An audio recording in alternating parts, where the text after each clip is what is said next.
I asked an alien why he fears the name of Jesus. What happened next will haunt you forever. Before I say another word, I need you to do something for me. Right now. Comment below and tell me where you're listening to this from. Your bedroom at 2 a.m. with the lights off? In your car during a long drive? Walking alone with headphones in? I don't care where. Just tell me. Because there's a very real possibility this story disappears tomorrow. That I disappear tomorrow. And if that happens, I need to know that at least somebody, somewhere, heard what I'm about to tell you before they erase me completely. Before they make it like I never existed at all. So comment, please. Let me know you're out there. Because what I'm about to share will either destroy everything you believe in or confirm your darkest suspicions about what's really happening in this world. And I need witnesses. My name is Marcus Webb. I'm 34 years old, born and raised in Houston, Texas. For 3 years, from June 2019 to August 2022, I worked at a facility that officially doesn't exist. Everyone, Area 51, Groom Lake, Dreamland, whatever you want to call it. I was stationed there as part of a special security team, classified beyond top secret, in the sub-levels that go deeper than you can possibly 7 levels down. That's where they keep the things they don't want anyone to know about. Not the experimental aircraft, not the spy satellites. The other stuff. The stuff that would make the public lose their minds if they knew it was real. And I'm here to tell you, it's real. All of it. More real than you're ready to accept. I'm not here to convince you of anything. Honestly, I don't care if you believe me or not at this point. I just need to get this out before it's too late. Before the men in black SUVs show up at my door again. Before I have an accident or disappear into some psychiatric facility where they pump me full of drugs until I forget my own name. They've already tried once, they'll try again. But right now, in this moment, I still have my mind. I still remember every detail of what happened in that containment cell. Every word, or thought I should say, that passed between me and the thing we called Theta 9. And most importantly, I remember the question I asked. One simple question that changed everything I thought I knew about reality, about history, about God and the devil, and everything in between. Here's what you need to understand before I go any further. I wasn't some conspiracy theorist before this happened. I wasn't religious. I wasn't looking for answers to life's big questions. I was a soldier, a good one. I followed orders, kept my mouth shut, and did my job. I'd seen horrible things in Afghanistan, things that made me stop believing in any kind of loving God years ago. I was rational, scientific. If I couldn't see it, touch it, measure it, then it didn't exist as far as I was concerned. That's probably why they chose me for the assignment. They needed people who wouldn't break down when faced with the impossible, people who could compartmentalize, people who wouldn't run screaming to the nearest church when they saw what was locked up 7 floors beneath the desert. But here's the thing about seeing the impossible with your own eyes. It breaks that rational part of your brain. It shatters it into a million pieces. For 3 years I stood guard over something that shouldn't exist. I watched it. I studied it, and worst of all, I communicated with it. Not with words. It didn't have a mouth, not really. But with thoughts. Direct mind-to-mind communication that felt like someone pouring ice water directly into your skull. And over those 3 years, it showed me things. Horrible things. Beautiful things. Things that made me question every history book I'd ever read. Every religious text. Every scientific principle I'd been taught. It showed me humanity's real history. Our real origins.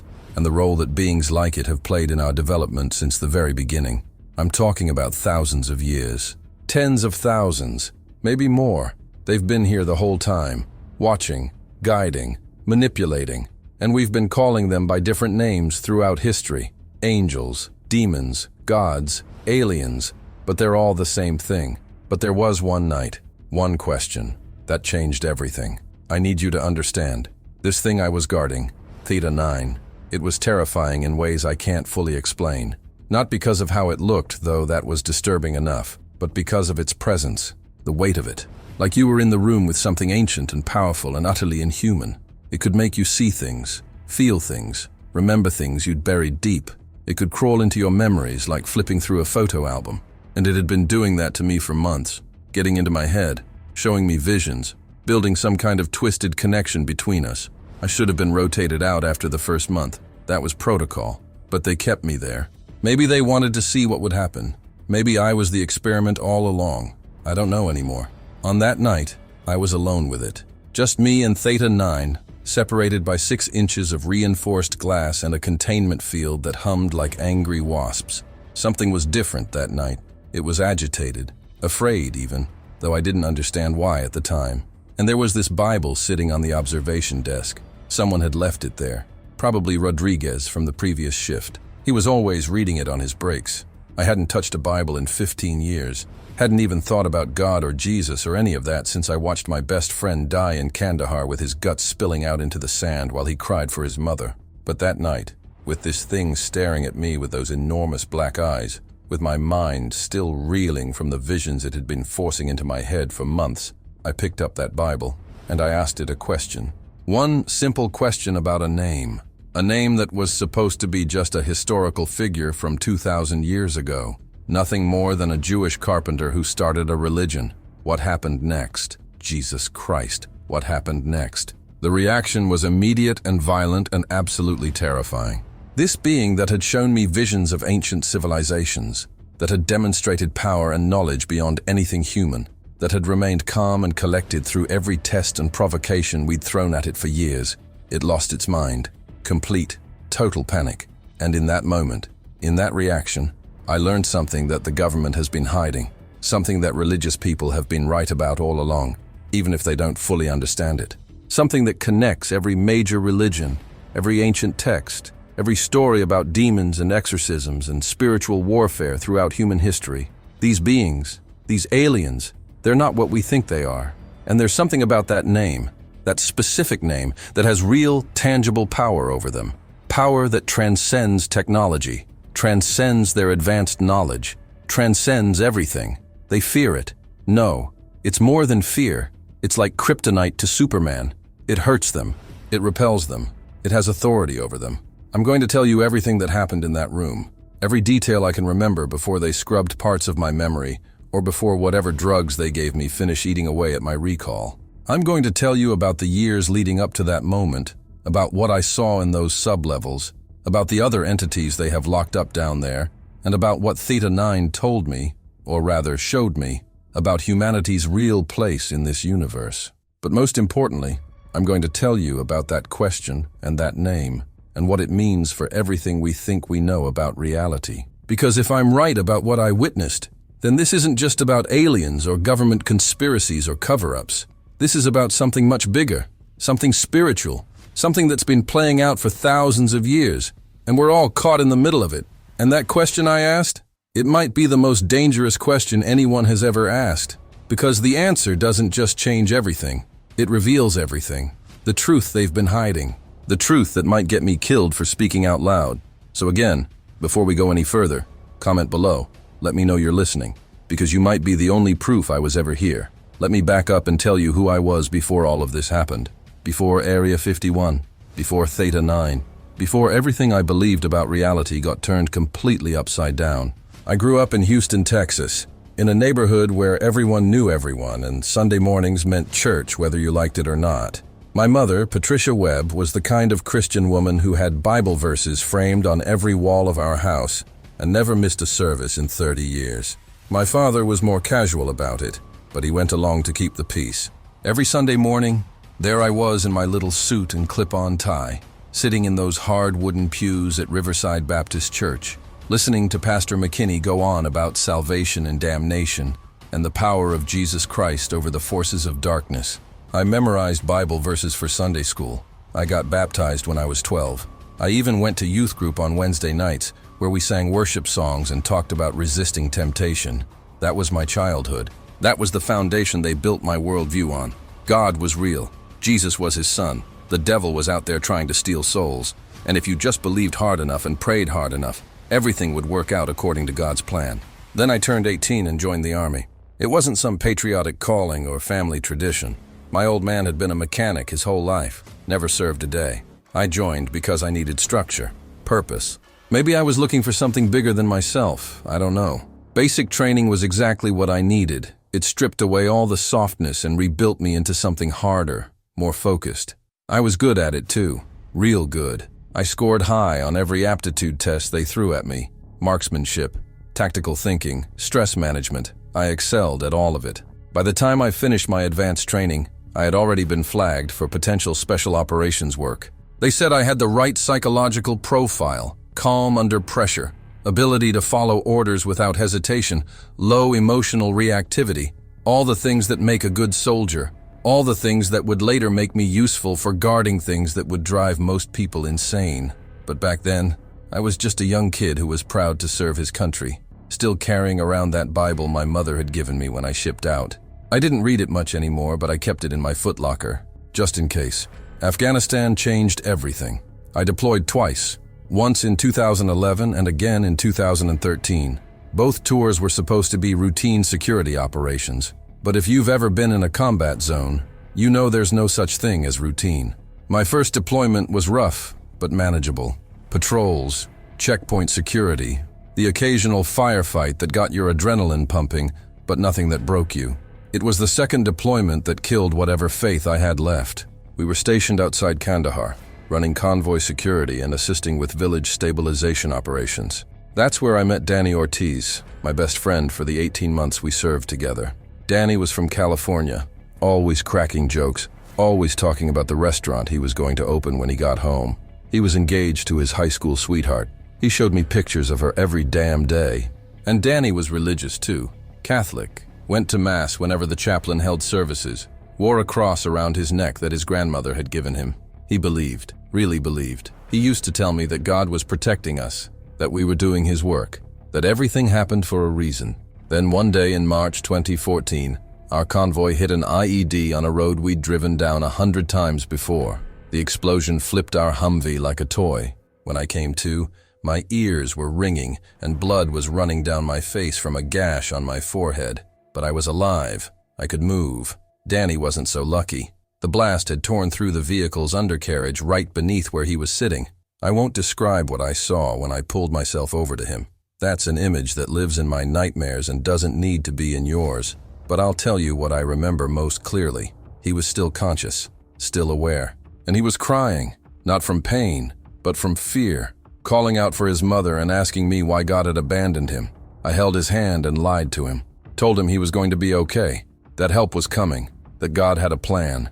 And then I watched the light go out of his eyes right there in that destroyed vehicle, while the desert sun beat down on us, and the smell of burning fuel and copper filled my nostrils. He died terrified and alone, despite all his faith, despite all his prayers, despite that cross around his neck. Where was God then? Where was the protection? Where was the plan? That was the day I stopped believing. Not gradually. It was like a switch flipped off in my brain. I packed away my mother's Bible and never opened it again. When I got home and she asked me about church, I told her I wasn't interested anymore. We fought about it. She cried. She said she'd pray for my soul. I told her not to waste her time because there was nobody listening. I'd seen too much. Good people dying for no reason. Children caught in crossfire. Villages destroyed. All the prayer in the world didn't stop bullets or bombs or the simple random chaos of the universe. There was no grand plan, no cosmic justice, just cause and effect, chemistry and physics, chance and consequence. That's what I believed. That's what made sense to me after everything I'd witnessed. The universe was random and indifferent, and the sooner people accepted that, the better off they'd be. Religion was just a coping mechanism, a fairy tale we told ourselves to make the darkness less terrifying. I became what you'd call a hardened skeptic. Show me evidence or don't waste my time with stories. That was my new philosophy. After Afghanistan, I stayed in the military but transitioned into security and intelligence work. I had the experience, the clearances, and most importantly, that psychological profile they loved so much. By 2018, I was working at various secure facilities, defense contractors, research installations, places where they tested experimental weapons systems and bleeding-edge technology. I was always the guy they trusted with the weird assignments, the ones that required you to see strange things and not ask questions. I guarded prototype aircraft that looked like they belonged in science fiction movies. I escorted scientists working on projects I couldn't begin to understand, and I kept my mouth shut about all of it because that was the job. Need-to-know basis. Compartmentalization. Every piece of information locked in its own separate box in your brain, never to be discussed with anyone, even your fellow security personnel. I was perfect for this kind of work because I didn't have a curious nature anymore. I didn't wonder about the bigger picture or what it all meant. I just showed up, did my job with professional detachment, collected my paycheck, and went home. No attachments, no complications, no beliefs that could be challenged. Just a man going through the motion of existing. By early 2019, I was living alone in a small apartment outside Las Vegas, working contract security for a defense company I can't name. My life was simple, boring even. Work, gym, sleep, repeat. I didn't date much. Didn't have many friends. My mother called once a week, and I'd let it go to voicemail more often than not because I didn't want to hear about church or her prayer group or how she was asking God to bring me back to faith. I was 31 years old, emotionally numb, and perfectly content with my quiet, structured, meaningless existence. I wasn't looking for purpose or answers or anything profound. I'd given up on all of that. If you'd told me then that within 6 months I'd be standing guard over an extraterrestrial entity in a secret underground facility, I would have laughed in your face. If you'd told me that 3 years later I'd be questioning everything I thought I knew about God and the devil and the fundamental nature of reality itself, I would have recommended you see a psychiatrist. But that's exactly what happened. And it started with a phone call. It was a Tuesday in May 2019 when my phone rang with a number I didn't recognize. Normally I don't answer those, but something made me pick up that day. The voice on the other end was professional, formal, and got straight to the point. They said they were calling from a Department of Defense personnel office, and that my name had come up for a potential security position that required my specific background and experience. They couldn't tell me much over the phone, but it was a 3-year contract, extremely high clearance, exceptional pay, and would require me to relocate to a remote facility. Was I interested in interviewing? I should have asked more questions. I should have been suspicious. But the truth is, I was bored with my life, and the money they were hinting at was substantial, so I said yes. 2 days later, I was sitting in a windowless office in downtown Las Vegas, across from 2 men in dark suits who never gave me their real names. They asked me hundreds of questions over the course of 6 hours. Psychological questions, ethical scenarios, questions about my family, my beliefs, my fears, my breaking points. They wanted to know about Afghanistan, about Danny's death, about my loss of faith. At the time, I thought it was just extremely thorough vetting. Now I know they were looking for something specific. They were looking for someone who had seen horrible things and survived with their sanity intact. Someone who had no strong religious convictions that might complicate matters. Someone who could be trusted to keep secrets even under extreme psychological stress. Someone like me. And that's how I ended up with a one-way ticket to the middle of the Nevada desert, about to see things that would make everything I'd experienced in war look like child's play. The interview process wasn't like anything I'd experienced before, and I'd been through plenty of security clearances in my military career. This was different, darker. The 2 men who interviewed me that first day never smiled, never made small talk, never tried to put me at ease like normal recruiters do. They just stared at me with these cold, analytical eyes while they asked their questions, taking notes on paper, actual paper, not tablets or laptops, and watching my every reaction like I was a specimen under a microscope. The questions started normal enough. Service record, employment history, criminal background. But then they shifted into stranger territory.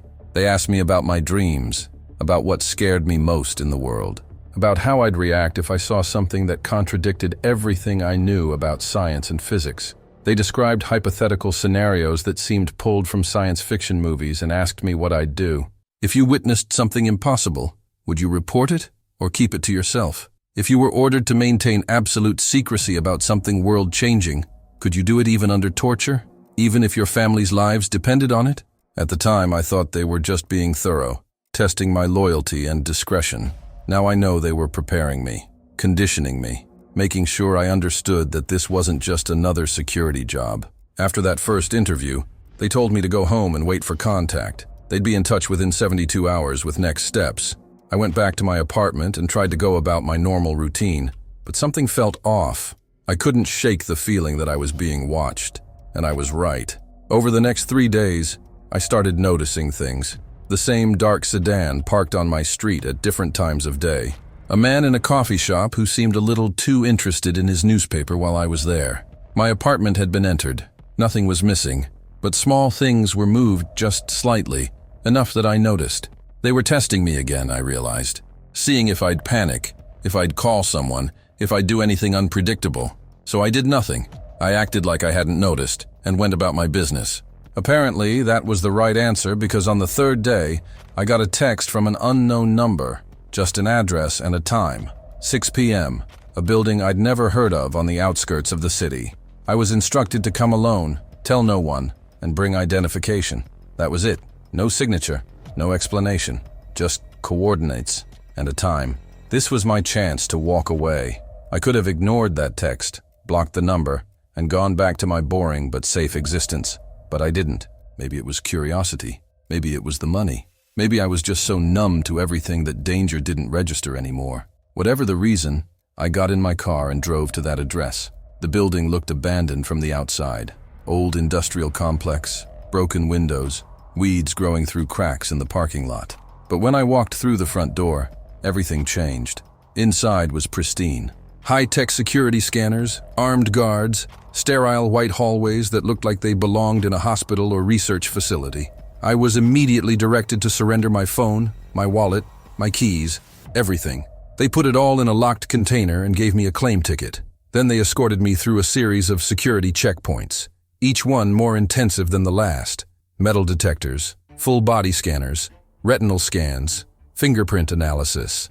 At one point, they took blood samples and cheek swabs for DNA analysis. They were building a complete biological profile of me, though I didn't understand why at the time. Finally, after about 45 minutes of this, I was led into a windowless room with white walls, a metal table, and 2 chairs.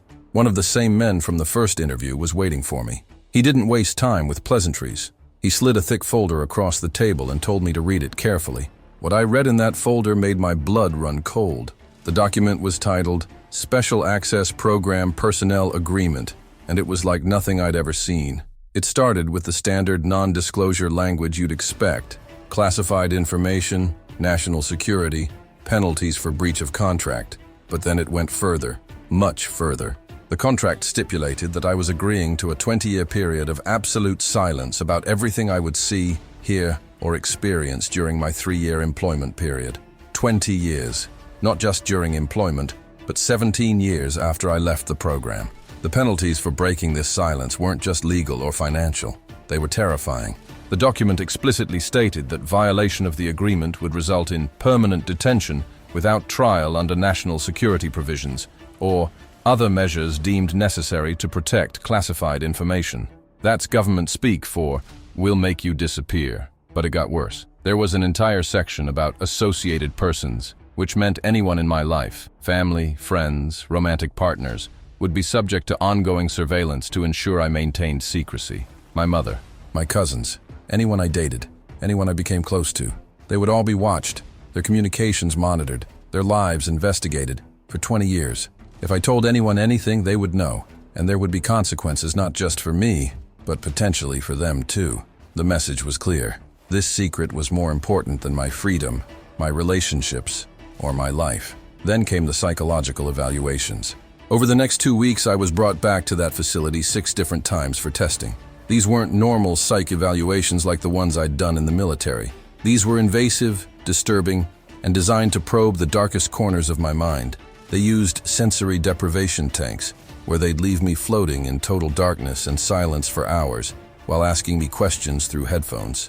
They showed me images, some normal, some deeply disturbing, and measured my physiological responses: dead bodies, mutilated animals, strange symbols, geometric patterns that hurt to look at. They'd wake me up in the middle of the night and drag me in for surprise sessions to see how I responded under stress and sleep deprivation. They gave me drugs, I don't know what kind, that made me feel disconnected from my body while they asked me about my deepest fears and regrets. They wanted to know my breaking point.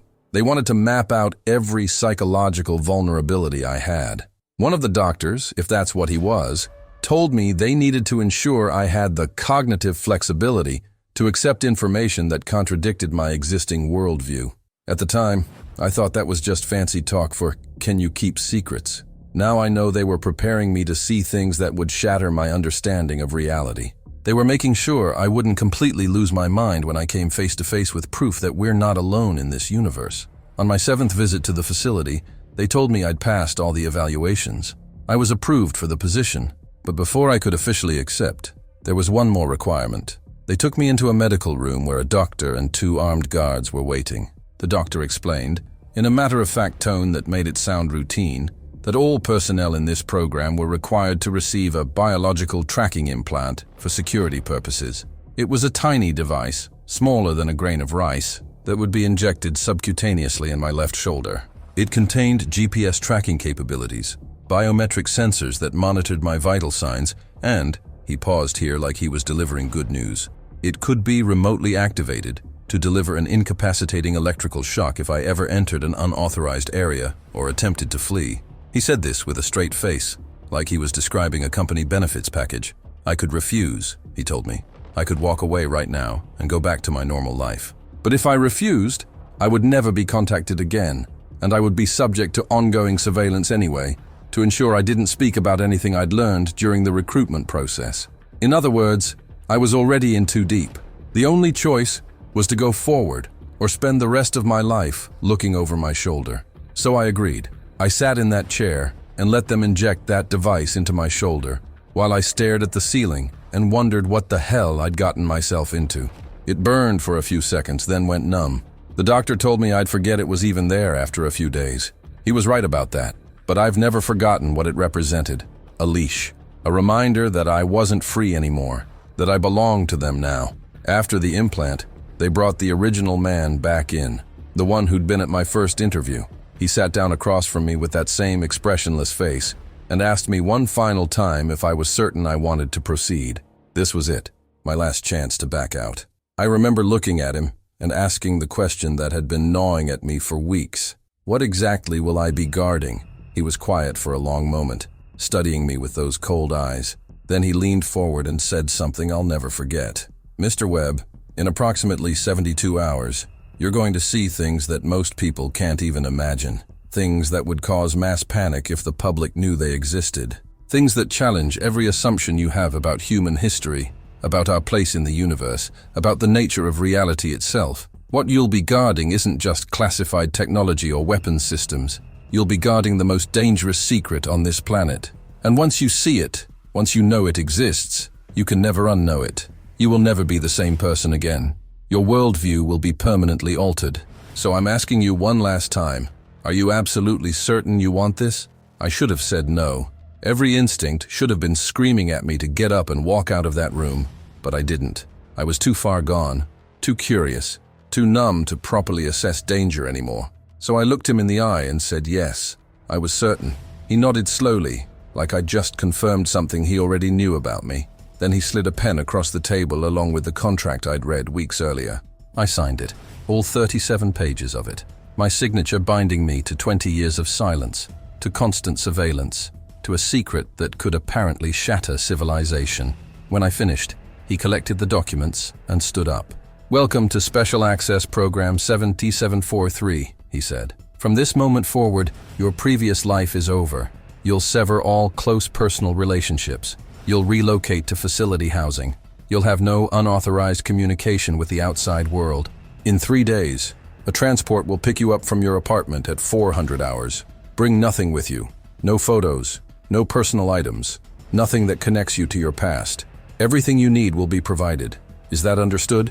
I nodded. He turned to leave, then paused at the door and looked back at me. "One more thing, Mr. Webb. In the months ahead, you're going to question your sanity. You're going to wonder if what you're seeing is real, or if you've lost your mind.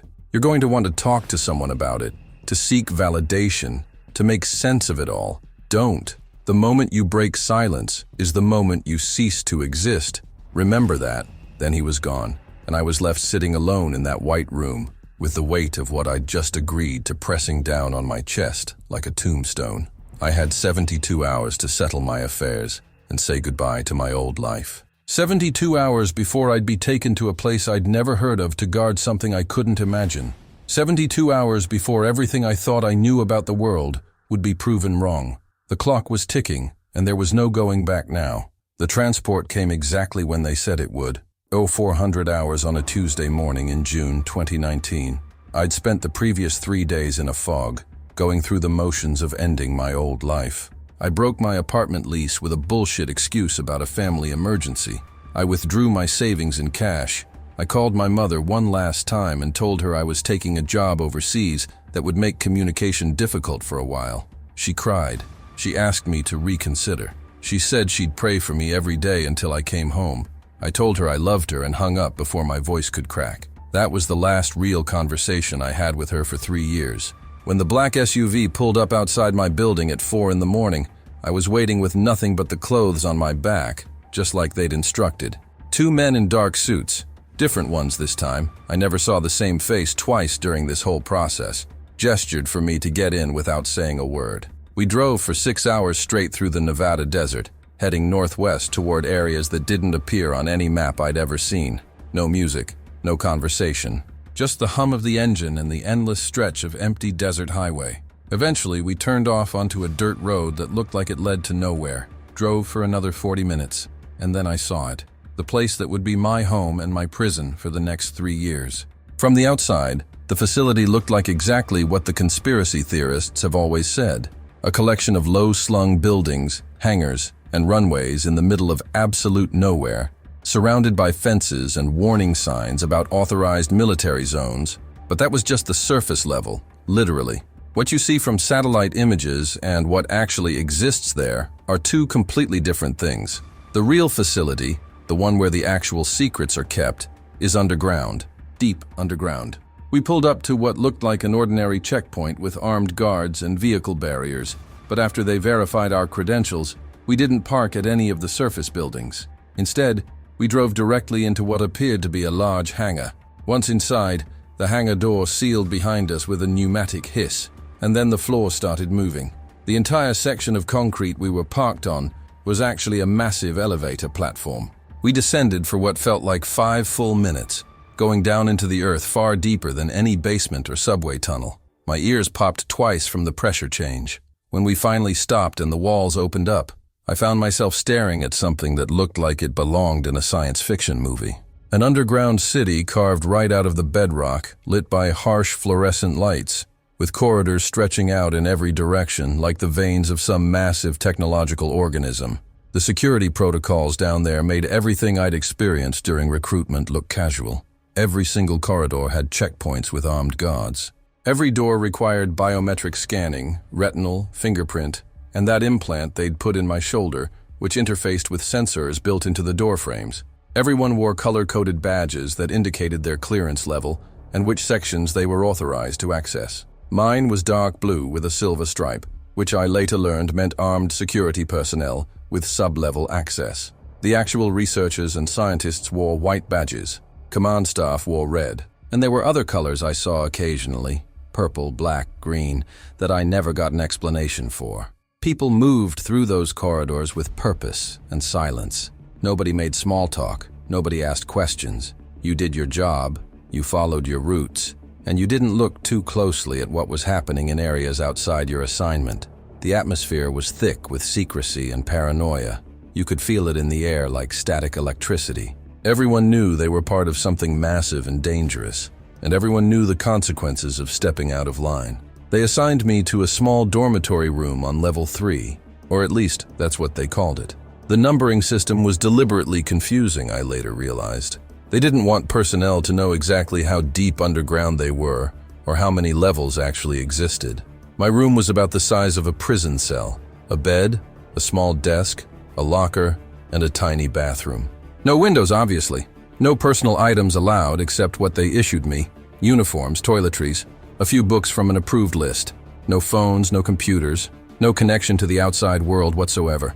There was a TV in the common area that only played approved content, heavily censored and delayed. If something major happened in the world, we might hear about it weeks later, if they decided we needed to know. Time lost all meaning down there. Without natural light or any real schedule beyond shift rotations, your body clock just kind of gave up. People worked 12-hour shifts, slept when they could, and existed in this perpetual state of artificial day. I met my supervisor on that first day, a hard-faced woman named Captain Sarah Reeves, who looked like she hadn't smiled since the Clinton administration. She laid out my duties in clipped, efficient sentences. I would be part of the security detail for the Biological Research Division. 12-hour shifts, 6 days on, 1 day off. My job was to guard, observe, and report. Nothing more, nothing less. The first week was orientation and training, and that's when I started to understand the true scope of what they were hiding down there. The facility wasn't just one level or two. It went down at least 7 levels that I knew of, maybe more. Each level was more restricted than the last, requiring higher clearances and more invasive security checks. Levels 1 and 2 were mostly administrative and logistics, the boring stuff that kept the facility running. Level 3, where I was housed, was security personnel and support staff. Level 4 was where they kept the experimental aircraft and advanced weapons systems, the stuff that would eventually become public knowledge in 20 or 30 years. Level 5 was exotic propulsion research, materials science that seemed like magic, and technology that supposedly came from non-terrestrial sources, though they were vague about what that meant. Level 6 was biological research, and that's where things got really strange. They were studying things down there that didn't fit into any normal scientific category. And then there was Level 7, the sublevels, the place they barely mentioned during training, except to say that it required the highest possible clearance and that most personnel would never see it. The place where they kept what they called active specimens. I didn't know what that meant yet, but I was about to find out because my assignment wasn't to Level 4 or 5 like most security personnel. I was assigned to Level 7, the sub-levels, the deepest, darkest section of the entire facility. During that first week, I met some of the other guards who would become my colleagues for the next 3 years. There was Rodriguez, the guy whose Bible I would eventually pick up on that fateful night, a quiet man from New Mexico, who read scripture during his breaks and never talked about what he saw on his shifts. There was Jackson, a former Marine with dead eyes who'd been there for 6 years already and had that 1,000-yard stare of someone who'd seen too much. There was Chen, a woman from California who was friendly enough during meals but never ever discussed her work. And there was Morrison, a tall guy from Montana who'd been there only 3 months longer than me and still had this nervous energy like he couldn't quite process what he was part of. We'd eat together in the cafeteria sometimes, these awkward silent meals where everyone wanted to talk about what they were seeing but knew they couldn't. The paranoia was real. There were rumors, always rumors, that some of the personnel weren't actually guards or scientists but internal security whose job was to watch us, to make sure nobody was getting too curious or too chatty. So you learned to keep your mouth shut and your observations to yourself. But in those quiet moments, in the few seconds of eye contact over a meal or passing in a corridor, you could see it in each other's faces, the strain, the weight of the secrets, the slow realization that we were all trapped down there with knowledge that was eating away at us. The rumors you'd hear in hushed voices during shift changes were absolutely wild, and at first I thought they were just the paranoid fantasies of people who'd been underground too long. People whispered about the specimens kept on Level 7. They said there were things down there that weren't human, things that had been recovered from crash sites decades ago. Some people claimed they'd seen bodies, alien bodies, being moved through the corridors in sealed containers. Others swore they'd heard sounds coming from the sublevels, sounds that didn't match any animal or machine they'd ever encountered. Morrison once told me, in a moment of weakness after a particularly rough shift, that he'd been assigned to transport duty once and had to move a sealed crate from Level 7 to a research lab on Level 5. He said the crate was humming, not mechanically, but like something alive inside it was making a sound that you felt in your bones more than heard with your ears. He said when he touched the crate to load it onto the cart, he felt this overwhelming sense of dread, like every survival instinct in his body was screaming at him to run. He requested transfer to a different duty after that, and wouldn't say anything more about it. I thought he was exaggerating. I thought they were all exaggerating. That's what happens when you isolate people in an underground facility with no outside contact and feed them a steady diet of classified information. They start seeing monsters in every shadow. But then came my first assignment to Level 7, and I realized the rumors weren't wild enough. They weren't even close. On my 8th day at the facility, Captain Reeves pulled me aside after breakfast and told me I'd be going down to the sublevels for specialized training. She handed me a new badge. This one was black with a red stripe, and told me that from this point forward, everything I saw would be covered under additional security protocols. If I thought the non-disclosure agreement I'd signed was serious, that was nothing compared to what I was about to be exposed to. She looked me dead in the eye and asked me one more time if I was psychologically prepared for this. I said yes. I was lying. You can't be prepared for what's down there. You can't train for it, or mentally rehearse it. You just have to see it and hope your brain doesn't shut down completely. We took a special elevator that required 3 separate biometric scans and a security escort. It descended for another 3 minutes past level 6, going deeper into the earth than I thought possible. When the doors finally opened, the air felt different, colder, heavier, like the atmosphere itself was pressing down on you with physical weight. The walls were different too, reinforced with some kind of material I didn't recognize, and there were these symbols stenciled every few feet that looked almost like warnings, though I couldn't read them. Captain Reeves walked me down a long corridor that curved slightly, probably following the contour of whatever massive chamber they'd excavated down here. And then she stopped in front of a massive door marked with nothing but a number, 7. She turned to me and said, "What you're about to see is real. It's alive, and it's been contained here since before you were born. Welcome to the sublevels, Webb. Try not to lose your mind." They didn't ease you into it. There was no gentle introduction or careful preparation. They just sat you down in a briefing room on level 7 and shattered your entire understanding of reality in about 45 minutes. There were 6 of us in that briefing, all security personnel who'd been selected for sub-level duty. Captain Reeves stood at the front of the room next to a scientist I'd never seen before, a thin man with gray hair and wire-rimmed glasses who introduced himself as Dr. Werner Cole, Director of Exobiology Research. That word, exobiology, hung in the air like a bomb that hadn't quite detonated yet. He didn't waste time with pleasantries. He dimmed the lights, pulled up a presentation on the screen behind him, and said 5 words that I'll remember until the day I die. "Gentlemen, we are not alone." The screen showed a photograph that looked like it had been taken in the 1940s or 50s, black and white, and slightly grainy. It showed what appeared to be a crash site in the desert, twisted metal debris scattered across sand, and in the center of it, clearly visible despite the image quality, was a body. Not a human body, something with an oversized head, impossibly thin limbs, and skin that looked gray, even in the black and white photograph. Dr. Cole let us stare at it for a long moment before he continued. This photograph was taken in July 1947 outside Roswell, New Mexico. What you're looking at is an extraterrestrial biological non-terrestrial entity, or EBNT. We've been studying them for 72 years. The briefing that followed was the most surreal experience of my life up to that point. Dr. Cole explained, in the same matter-of-fact tone you'd use to describe quarterly earnings, that the United States government had been in possession of extraterrestrial biological specimens since the late 1940s. The Roswell incident was real. The crash happened. They recovered both craft debris and bodies, 4 of them to be exact. 3 were dead on impact. 1 survived for several days before expiring due to injuries and what they assumed was incompatibility with Earth's atmosphere. Since then, there had been other incidents, other crashes, other recoveries. He showed us photograph after photograph, crash sites from the 60s, the 70s, the 80s, each one showing debris that didn't match any known aircraft and bodies that clearly weren't human. Some looked similar to the classic gray alien description that pop culture had made famous.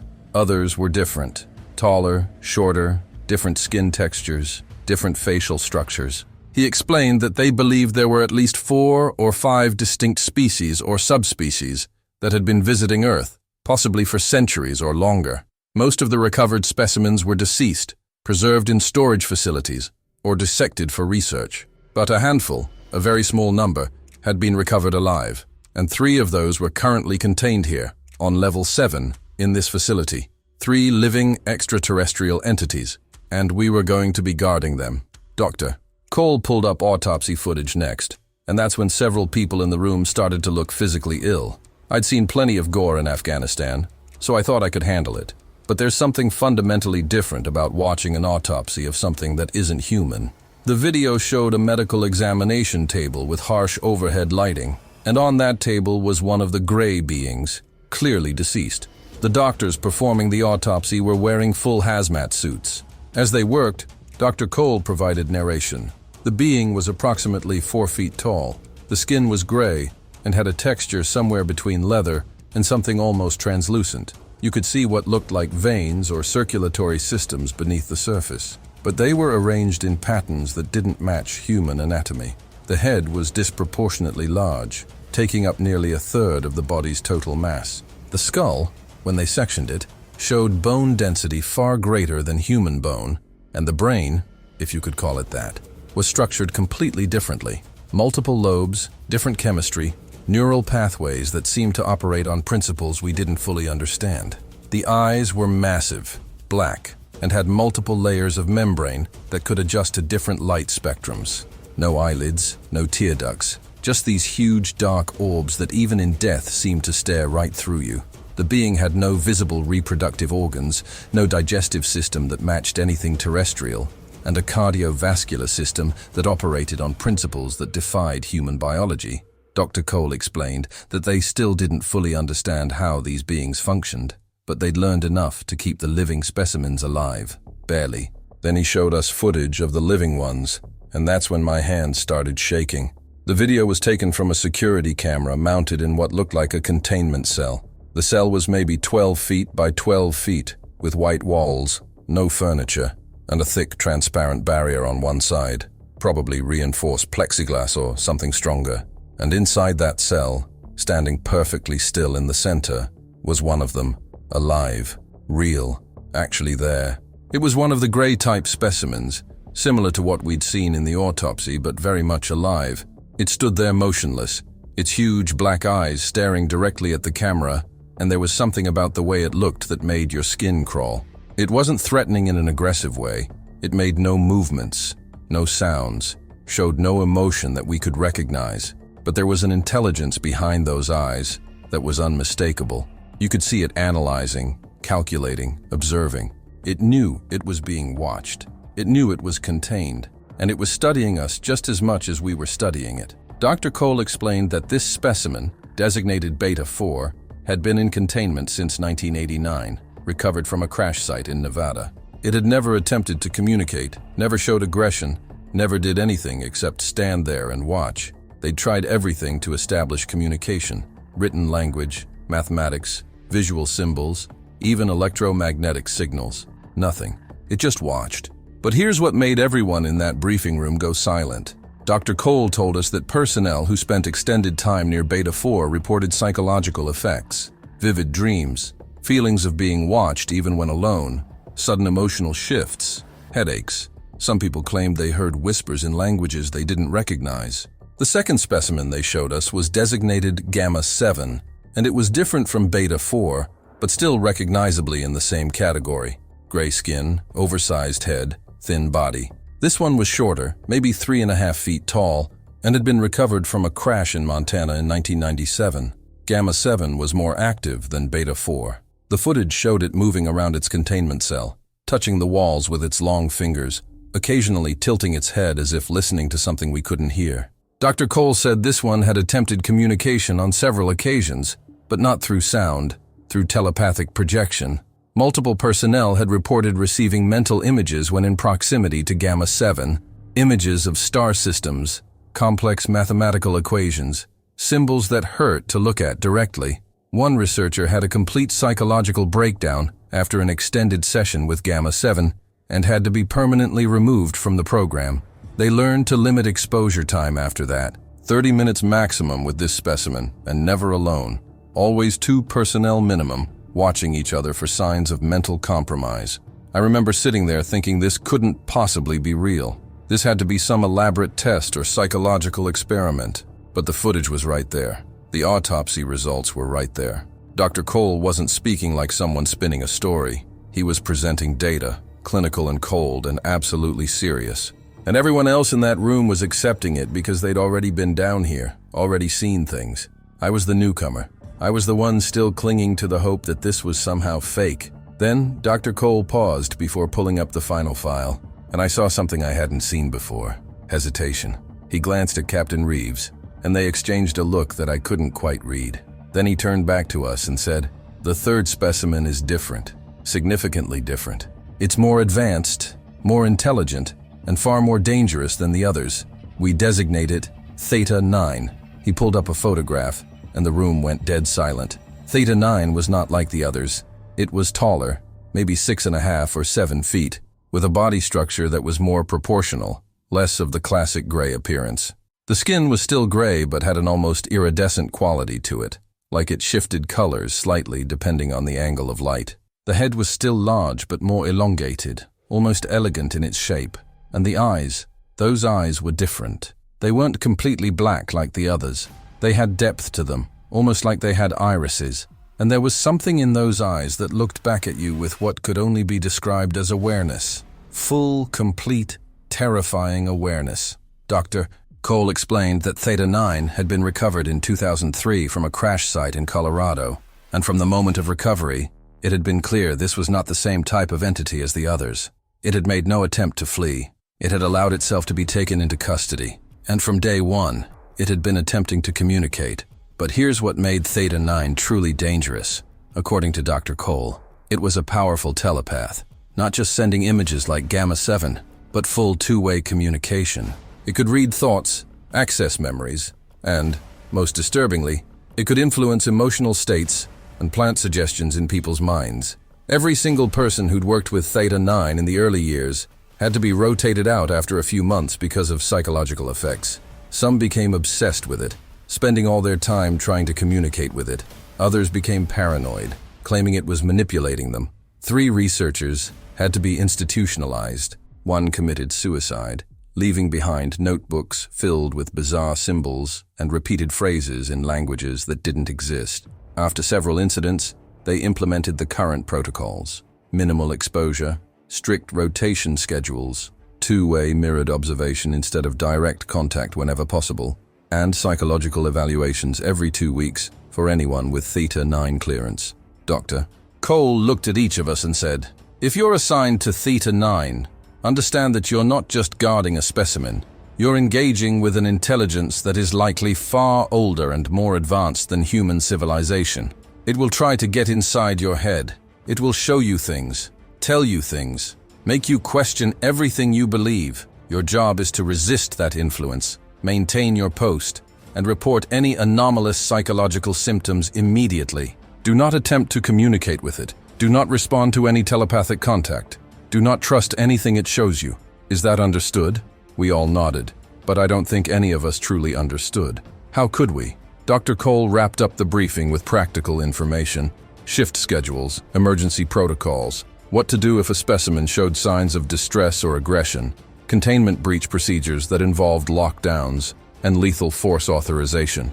Then he dismissed everyone except me.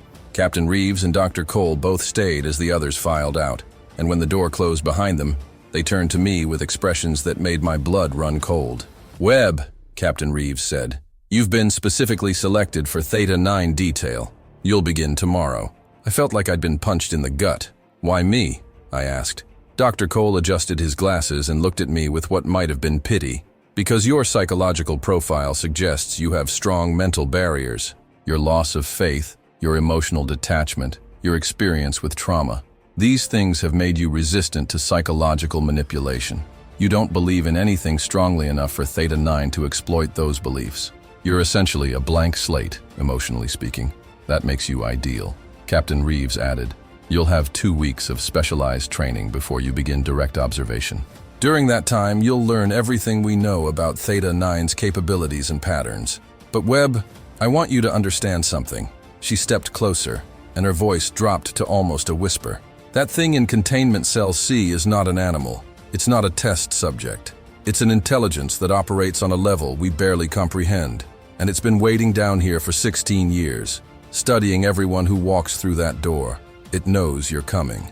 It's already anticipating you. So when you stand in front of that glass tomorrow, when you feel it reaching into your mind, remember this: you are not its equal. You are not its friend. You are its jailer. And it will do everything in its considerable power to change that dynamic. Don't let it." I left that briefing room with my worldview in complete tatters.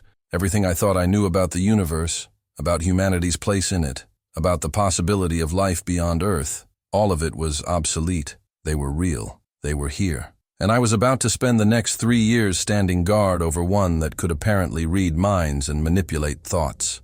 I went back to my quarters and sat on my bed, staring at the wall, trying to process what I'd just learned. Part of me still wanted to believe it was an elaborate hoax, but the evidence was overwhelming. The autopsy footage, the containment video, the clinical precision with which Dr. Cole had presented it all.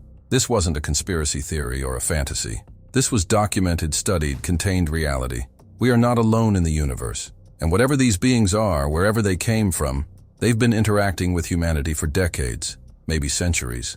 The government has known. They've been hiding it, studying it, keeping it locked away 7 levels underground where the public would never find out. And now I was part of that cover-up. I was part of the machinery that kept this secret buried. That night, I didn't sleep. I just lay there in the dark, feeling the weight of the earth above me and the weight of knowledge pressing down on my chest, wondering what the hell I'd gotten myself into, wondering if I'd survive 3 years of this with my sanity intact, and wondering what it would be like to stand face to face with Theta 9 and feel something inhuman reaching into my mind. I'd find out soon enough. Tomorrow my real work would begin. The 2 weeks of specialized training before my first shift with Theta 9 were the most intense psychological preparation I'd ever undergone, and I'd been through Army Ranger training and combat deployment prep. But this was different. This wasn't about physical endurance or tactical skills. This was about fortifying your mind against something that could slip through your thoughts like water through cracks in concrete. They had me work with a psychologist named Dr. Ellen Marsh, a woman in her 50s who'd been studying the psychological effects of EBNT exposure for over a decade. She taught me meditation techniques, mental compartmentalization exercises, ways to recognize when your thoughts weren't entirely your own. She'd have me stare at complex geometric patterns while she asked me personal questions, training me to maintain focus even when distracted. She'd play audio recordings of strange frequencies and have me recite multiplication tables to keep my mind occupied. The whole thing felt like some kind of mental boot camp, and by the end of those 2 weeks, I wasn't sure if I was more prepared or just more terrified. Dr. Marsh told me on my last day of training, "Marcus, everything we've taught you might not be enough. Theta 9 has had 16 years to perfect its understanding of human psychology, but these techniques will at least give you a fighting chance to maintain your sense of self. Use them, and if you ever feel like you're losing grip on reality, you hit that panic button and get out of there immediately. Pride is not worth your sanity." On June 28, 2019, at 0600 hours, I reported for my first shift at Containment Cell C, Theta 9's cell. Captain Reeves escorted me personally, along with Chen, who'd been working Theta 9 detail for 3 months and was there to show me the protocols. As we walked through the corridors of Level 7, Chen gave me the rundown in a quiet, tense voice. "Listen carefully, Webb. The containment cell has 3 zones. Zone 1 is the observation room where you'll spend most of your shift. It's behind 2-way mirrored glass, so you can see in, but it can't see you directly. Zone 2 is the buffer chamber, an airlock-style room that separates the observation area from the containment cell itself. Zone 3 is the actual cell where Theta 9 is held. You never, under any circumstances, enter Zone 3 unless there's a medical emergency or a containment breach, and even then, you wait for the hazmat team. Your job is to observe, document any changes in behavior, and maintain security protocols. Every 15 minutes, you log an entry in the observation notebook. Every hour, you check the environmental controls, temperature, atmospheric composition, electromagnetic field stability, and most importantly, if it tries to communicate with you telepathically, you do not engage. You acknowledge the contact in your log, but you do not respond. Understand?" I nodded, my mouth suddenly dry. Chen looked at me with those tired eyes and added, "One more thing. It will try to get inside your head. It will show you things, memories, visions, things that feel absolutely real. Just remember that nothing it shows you is trustworthy. It's all manipulation. It wants something from us. We just don't know what yet." We reached the door to Containment Cell C, and Captain Reeves used her credentials to unlock it. The door was massive. At least 6 inches of reinforced steel with electronic locks, biometric scanners, and what looked like electromagnetic seals around the frame. When it opened with a pneumatic hiss, I felt a wave of cold air wash over me, and with it came something else, a feeling, a presence, like the air pressure had changed, or like there was a low-frequency vibration that you felt in your bones rather than heard with your ears. Chen saw my reaction and nodded knowingly. "Yeah, you feel that. Everyone does. We don't know if it's something it's actively projecting or just some kind of natural field it generates. Either way, you get used to it, sort of." We entered Zone 1, the observation room, and Captain Reeves sealed the door behind us. The room was small, maybe 10 feet by 10 feet, with one wall being entirely the 2-way mirror looking into the containment cell. There was a desk with monitoring equipment, a logbook, a panic button mounted on the wall, and a secure communications panel for emergencies. The lighting was dim. They kept it that way to reduce glare on the mirror and to help hide the observers from direct view, even though Theta 9 probably knew exactly where we were at all times. Chen walked me through the equipment, environmental readouts, video recording systems, the electromagnetic containment field controls. And then she said, "Okay, you ready to see it?" I wasn't, but I nodded anyway. Chen flipped a switch, and the lights in Zone 3, the containment cell, came up gradually. And there it was, Theta 9, standing in the center of the cell, perfectly motionless, as if it had been waiting for us, waiting for me. The photographs and video footage hadn't done it justice.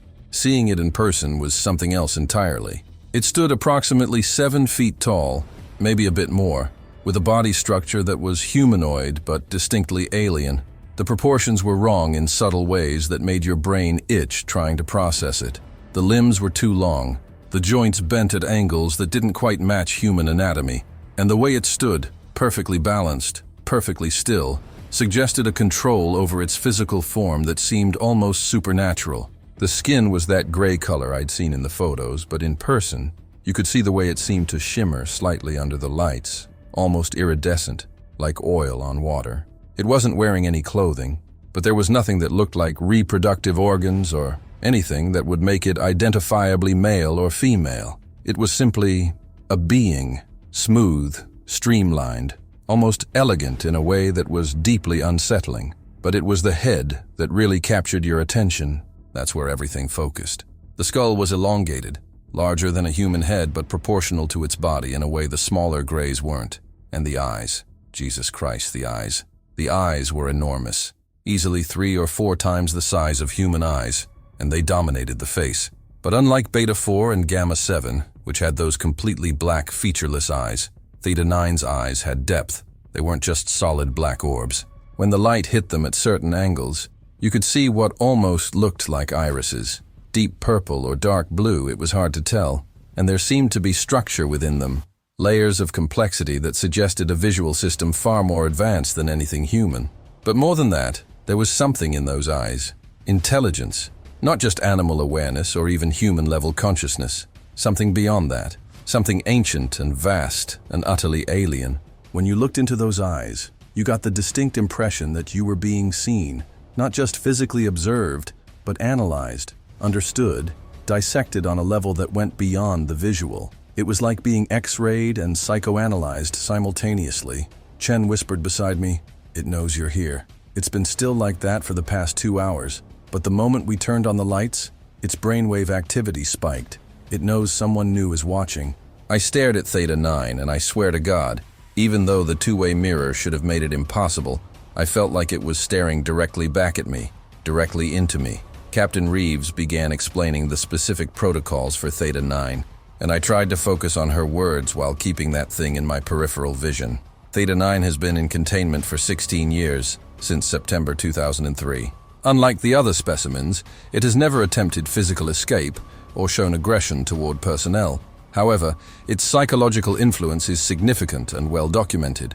Current protocols limit direct observation shifts to 4 hours maximum, with mandatory 48-hour cool-down periods between shifts. You'll work 3 shifts per week, Mondays, Wednesdays, and Fridays. During your shift, you maintain visual observation, document any behavioral changes, and monitor for signs of physiological distress. The containment cell is maintained at 58 degrees Fahrenheit with low humidity, based on environmental preferences it communicated in its early years here. The atmospheric composition is standard Earth atmosphere with slightly elevated nitrogen levels. The electromagnetic containment field, she gestured to the equipment on the desk, creates a barrier that seems to inhibit its telepathic range. When the field is active at full strength, it can't project thoughts beyond the immediate containment area. When we need to conduct research or communicate with it, we lower the field intensity. But for standard observation, you keep it at maximum. Understood? I nodded, still unable to take my eyes off the entity in that cell. Then something happened that made my blood turn to ice. Theta 9 moved. It had been standing perfectly still for the entire time we'd been in the observation room, but now it turned its head. Slowly, deliberately, it rotated its head approximately 45 degrees to the left, and those massive eyes focused on the exact spot where I was standing behind the mirror. It couldn't possibly see me. The mirror was designed to be completely opaque from the other side, and the lighting differential made it impossible to see through. But it was looking right at me. I knew it. Chen knew it. Captain Reeves knew it. "It's acknowledging you," Reeves said quietly. "It does this with new personnel. It's letting you know that it's aware of your presence, that it sees you even when you think you're hidden. It's a dominance display, or at least that's what Dr. Cole believes. Psychological warfare. Just ignore it and maintain your post." But ignoring it was impossible, because the moment Theta 9's eyes locked onto my position, I felt something, a pressure. Not physical, but mental, like someone had pressed their palm against the inside of my forehead and was pushing gently but insistently. And with that pressure came curiosity, interest. I don't know how to describe it, except that I suddenly had the overwhelming sense that I was being evaluated, that this entity was reaching out with whatever senses it possessed and taking my measure, cataloging me, learning me. And underneath that sensation was something else, something that felt almost like recognition, which made no sense because this was my first time in its presence. Chen noticed my expression and put a hand on my shoulder. "Breathe, Webb. What you're feeling right now is normal. It does this to everyone on their first exposure. It's testing you, seeing how you react, measuring your psychological baseline. The pressure will fade in a few minutes once it finishes its initial assessment. Just keep breathing and focus on something concrete. Count the tiles on the floor, recite something memorized, whatever Dr. Marsh taught you." I started counting backwards from 100, focusing on the numbers, building that mental wall like I'd been trained. Slowly, over the course of maybe 2 or 3 minutes, the pressure eased. Not completely. I could still feel a faint awareness at the edges of my consciousness, like someone watching from a distance, but the intense scrutiny faded. Theta 9 continued to stare at my location for another moment, then, with that same deliberate slowness, turned its head back to center and resumed its motionless stance. Captain Reeves checked the monitoring equipment and nodded. "Elevated activity for 3 minutes, now returning to baseline. Textbook initial contact response. You handled that well, Webb, better than most on their first exposure. But I didn't feel like I'd handled it well. I felt violated, like something had reached inside my head without permission and poked around in my thoughts.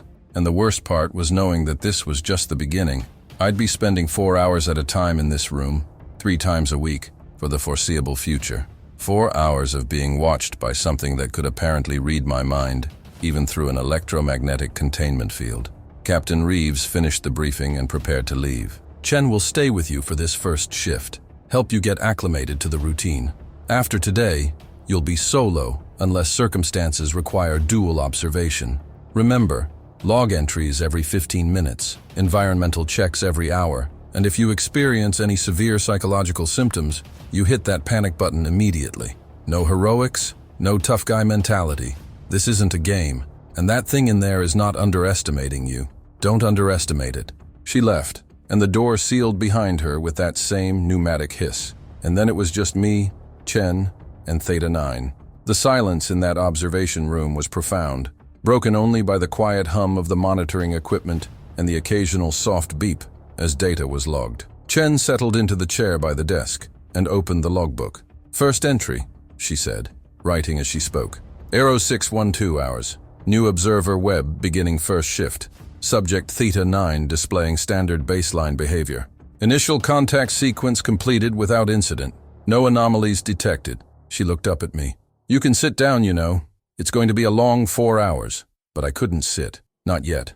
I stood there, staring at that impossibly tall figure standing motionless in its cell, and I tried to wrap my head around what I was seeing. This was real. This was actually real. An extraterrestrial entity, alive and contained, 7 levels underground in the Nevada desert. And for the next 3 years, this would be my job, my responsibility, my secret to keep. I thought about my mother back in Houston, probably at church right now, praying for her lost son who'd turned his back on God. I thought about Danny dying in that destroyed Humvee, calling out for his mother with his last breaths. I thought about everything I'd believed about the universe, about humanity's place in it, about the certainty that we were alone in the cosmos. All of it was wrong. We weren't alone. We'd never been alone. And this thing standing in front of me, this Theta 9, knew things about the universe that would probably drive a human mind insane, if we fully comprehended them. I was standing guard over something far more dangerous than any weapon or technology. I was standing guard over knowledge. And something told me, even in that first moment, that this knowledge was going to change me in ways I couldn't predict or control. Chen was wrong about one thing, though. I didn't get used to the feeling of being watched. Not that day, not that week, not in the entire 3 years I spent on Theta 9 detail. That sensation of being observed by something vast and ancient and incomprehensible, that never went away. It just became part of my reality, part of the price I paid for knowing the truth. The first real telepathic contact happened 3 weeks into my assignment with Theta 9, and it wasn't at all like I expected. I'd been working my regular shifts, Mondays, Wednesdays, Fridays, 4 hours each time, and most of it had been exactly what Chen described. Quiet observation, Theta 9 standing motionless in its cell for hours at a time, occasionally moving to a different position or tilting its head as if listening to something beyond human hearing. I'd write my log entries, monitor the equipment, and maintain that mental distance Dr. Marsh had taught me. The pressure at the edge of my consciousness was always there, that sense of being watched, but it stayed peripheral, manageable. I'd started to think maybe I was one of the lucky ones who wouldn't experience the intense psychological effects that had damaged other personnel. I was wrong. It was a Wednesday afternoon, about 2 hours into my shift, when everything changed. I was sitting at the desk, filling out an environmental report, when I felt the pressure intensify. Not gradually, it was instant, like someone had cranked up the volume on a radio that had been playing quietly in the background. My hand froze mid-word, the pen started shaking, and then, for the first time, I heard it. Not with my ears. The sound came from inside my head, resonating in that space between thought and perception. It wasn't words exactly. It was more like intention, translated into language my brain could process, and what it said was simple. Marcus. My name. It knew my name, which shouldn't have been surprising. They'd called me by name during shifts. It had probably heard it dozens of times through the monitoring equipment, but hearing it inside my head, pronounced with perfect clarity in a voice that wasn't quite a voice, was absolutely terrifying. I dropped the pen. My heart rate spiked so fast that the biometric sensors I was wearing probably lit up like a Christmas tree back at the monitoring station. I looked up at Theta 9, and it had moved. It was now standing directly in front of the mirror, maybe 3 feet away from the glass, those enormous eyes fixed on exactly where I was sitting, and I knew, with complete certainty, that it could see me. The two-way mirror, the lighting differential, the electromagnetic field, none of it mattered. It saw me as clearly as I saw it. "Marcus," came the voice again, and this time there was something else with it.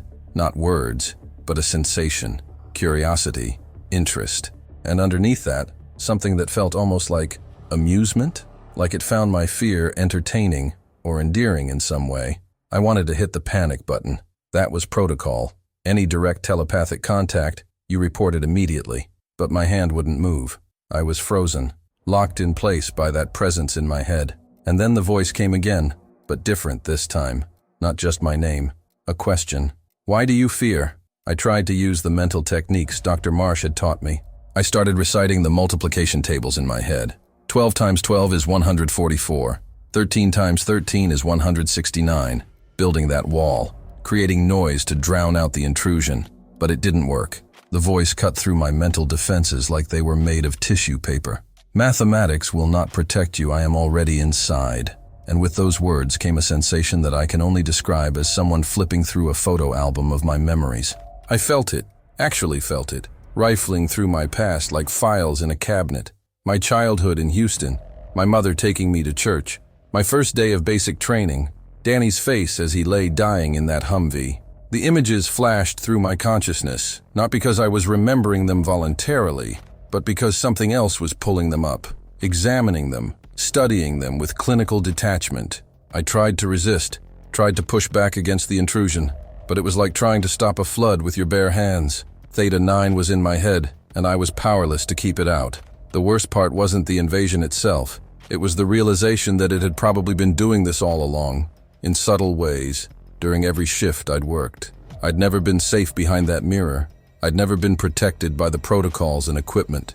It had been in my head since day one, watching my thoughts, learning my patterns, waiting for the right moment to make itself known.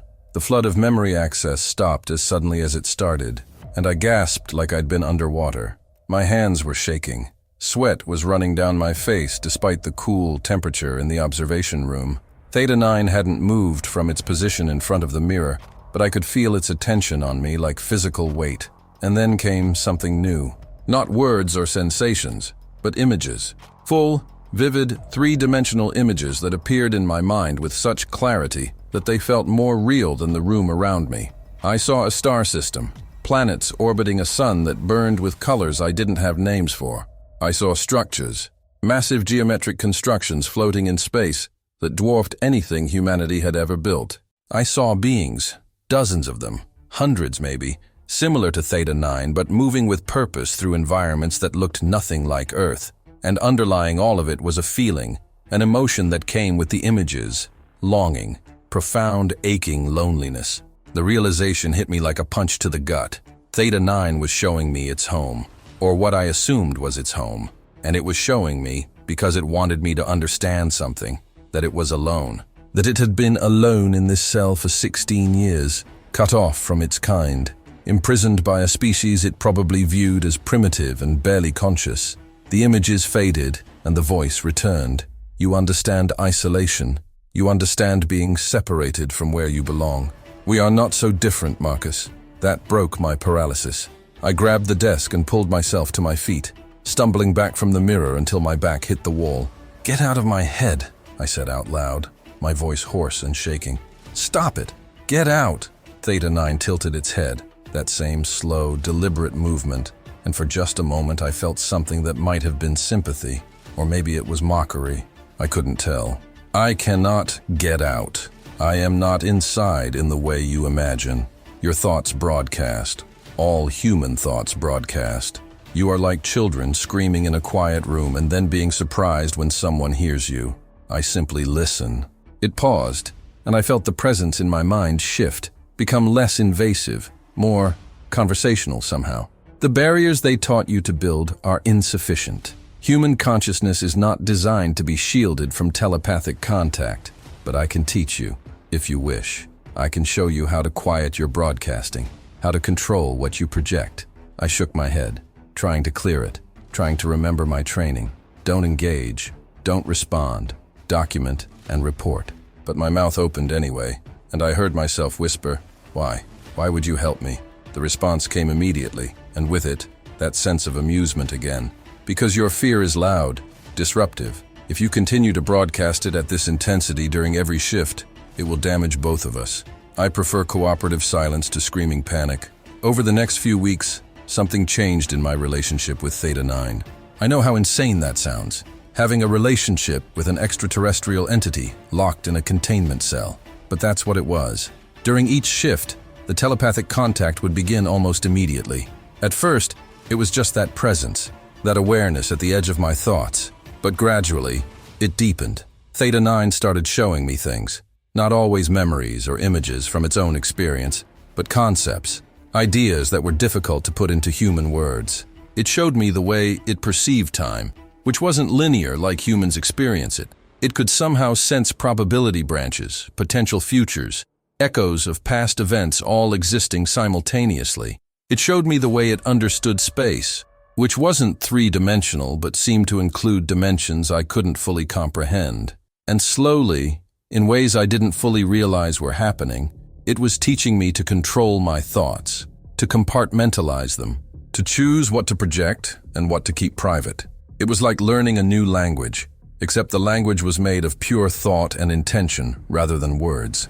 And here's the thing that terrifies me most. When I look back on it now, it was working. I was getting better at mental discipline, at controlling my psychological broadcasting, as Theta 9 called it. But in teaching me to control my thoughts, Theta 9 was also getting deeper access to who I was. Every session was a trade. It would show me something, teach me something, and in exchange I'd let my guard down just a little more, let it see a little further into my memories, my personality, my fears and desires. The sessions became more complex as weeks turned into months. Theta 9 started showing me things about Earth's history that contradicted everything I'd learned. It showed me images of ancient civilizations, structures and cities that shouldn't have existed based on our archaeological record. It showed me what it claimed were visitations throughout human history, beings like itself interacting with humans during various stages of our development. Egypt, Sumeria, Mesoamerica, strange floating crafts above medieval European towns. All of it presented not as stories but as memories, as if Theta 9 had either witnessed these events personally or had access to some kind of collective knowledge from its species. It showed me humans worshipping these visitors as gods, building monuments according to instructions from beings that came from the sky. And underneath all these images was a message. We have been here longer than your civilization has existed. We have watched you grow from primitive tribes to this current state. We have guided you, sometimes directly, sometimes subtly. You are not the masters of this world. You never were. You are children who found your parents' tools and convinced yourselves you built them. I should have reported all of this. Every single vision, every telepathic conversation, every piece of information Theta 9 was feeding me. But I didn't. I wrote basic entries in the log. Subject displayed standard behavior, no anomalies, while my actual shifts were spent in deep telepathic communion with something that was systematically rewriting my understanding of human history and our place in the universe. I started thinking about Theta 9 even when I wasn't on shift. During my mandatory 48-hour breaks between observation periods, I'd find myself replaying the conversations in my head, analyzing the images it had shown me, trying to reconcile what I was learning with what I thought I knew about reality. I stopped socializing with the other guards. I stopped calling my mother entirely. Her weekly messages piled up in my voicemail system, unheard. I barely slept, and when I did, I dreamed about alien geometries and impossible architectures, and those enormous eyes staring at me from across dimensions I couldn't fully perceive. Dr. Marsh noticed during one of my mandatory psych evaluations. She asked me pointed questions about my mental state, about whether I was experiencing any intrusive thoughts or unusual dreams. I lied. I told her everything was fine, that I was handling the assignment well, that the mental discipline training had been effective. She looked skeptical, but my biometric readings were apparently within acceptable parameters, so she cleared me for continued duty. I think now that Theta 9 was helping me mask the symptoms, teaching me how to regulate my heart rate, how to control my stress responses, how to present the appearance of psychological stability, even as my entire worldview was being systematically dismantled and rebuilt according to an alien template. I was being conditioned, groomed, and I was complicit in it because part of me wanted this. Part of me wanted to know the secrets that Theta 9 was offering. I'd spent years believing in nothing, believing that the universe was random and meaningless. But Theta 9 was showing me that there was meaning, just not the kind humans had imagined. There was purpose and design and ancient intelligence behind the curtain of reality, and I was addicted to that knowledge like it was a drug. By the 6-month mark of my assignment, the line between my thoughts and Theta 9's had started to blur in ways that scared me when I was lucid enough to recognize it. Sometimes I'd have thoughts that felt like mine, but expressed themselves in ways I wouldn't naturally think. Sometimes I'd know things, facts about physics or biology or astronomy, that I'd never learned, and I'd realize only later that Theta 9 had planted that information during our sessions.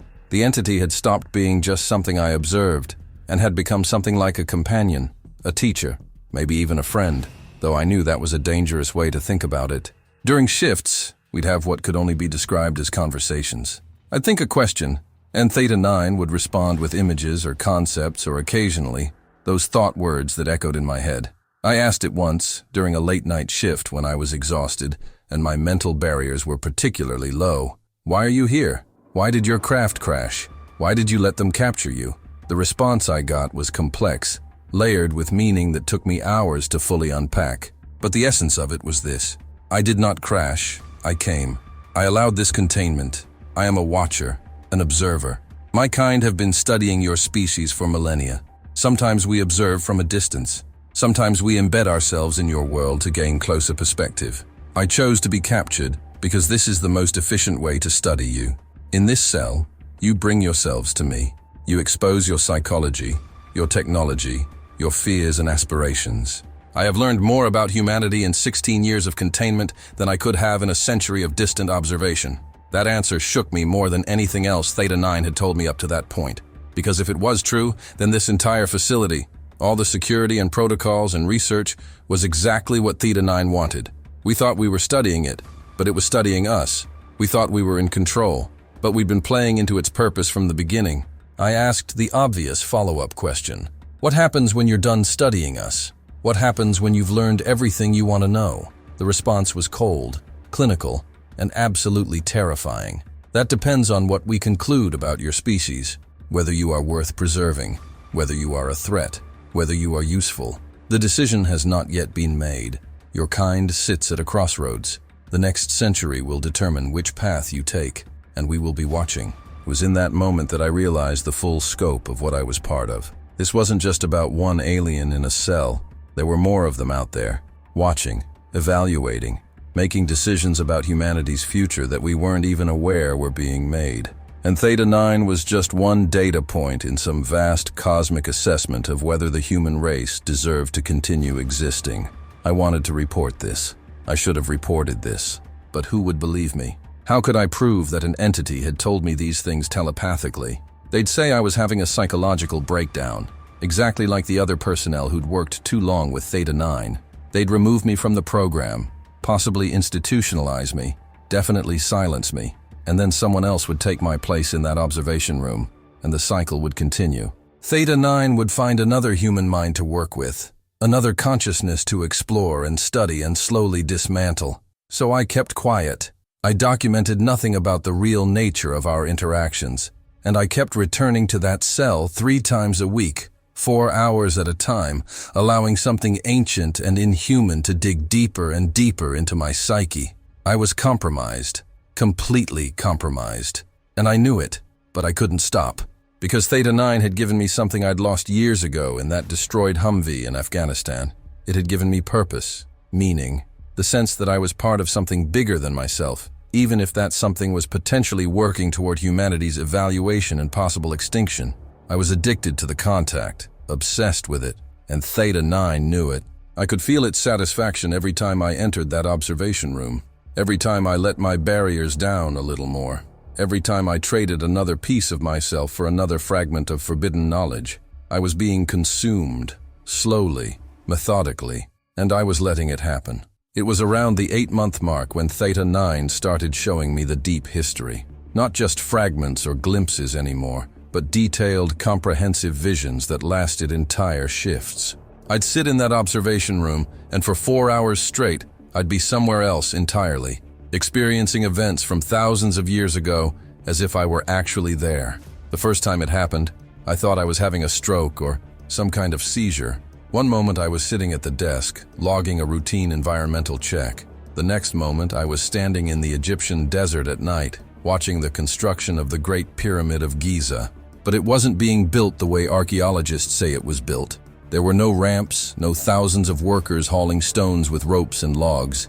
Instead, I watched as massive limestone blocks, each weighing several tons, floated through the air like they weighed nothing, guided by beings that stood at the base of the structure. Beings that looked similar to Theta 9 but shorter, dressed in something that shimmered like liquid metal. They were directing the stones into precise positions using devices that emitted a low humming sound I could somehow hear despite this being a vision. And working alongside them were humans, but they weren't slaves or workers. They looked like priests or holy men, dressed in elaborate ceremonial garments, their faces painted with symbols that hurt to look at directly. They were worshipping these beings, bowing to them, treating them like gods who had descended from the sky to bless humanity with divine knowledge.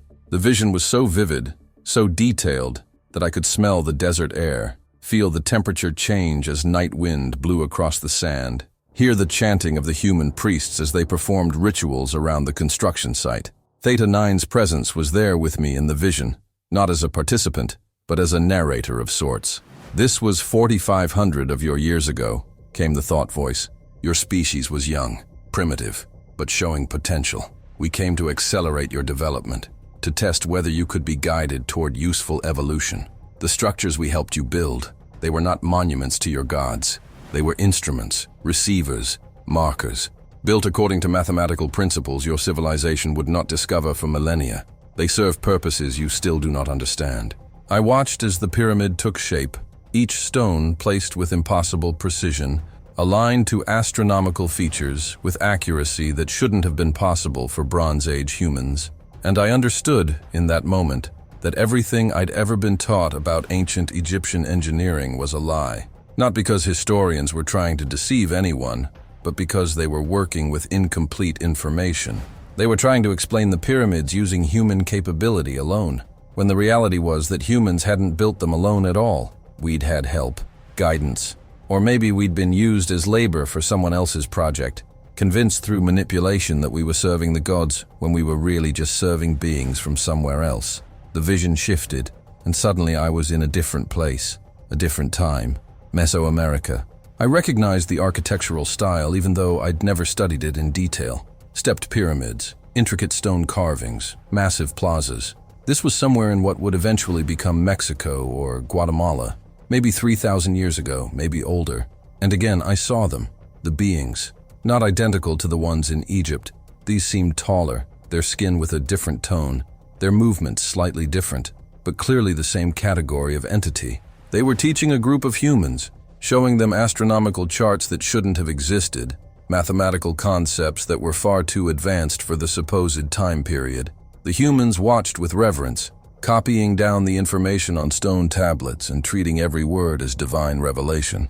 One of the beings touched a human's forehead with its long fingers, and I watched as the human's eyes went blank for a moment, before refocusing with a different quality.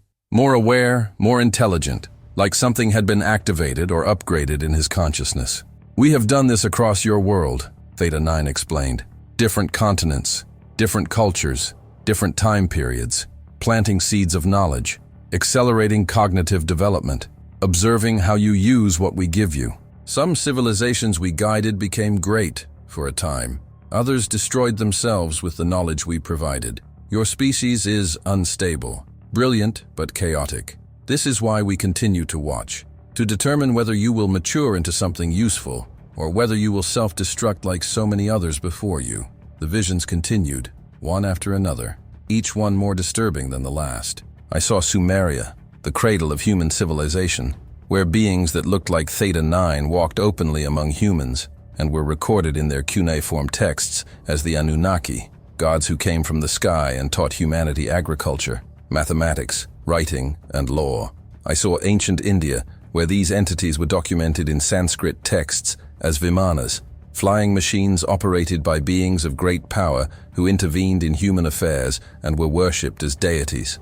I saw South America, where massive stone structures were built, using technology that seemed to manipulate gravity itself, while beings directed the construction from floating platforms that left no archaeological evidence because they never touched the ground. I saw ancient China, where emperors claimed to receive wisdom from dragon ancestors who descended from the heavens. And through Theta 9's vision, I saw that those dragons were just another cultural interpretation of the same entities.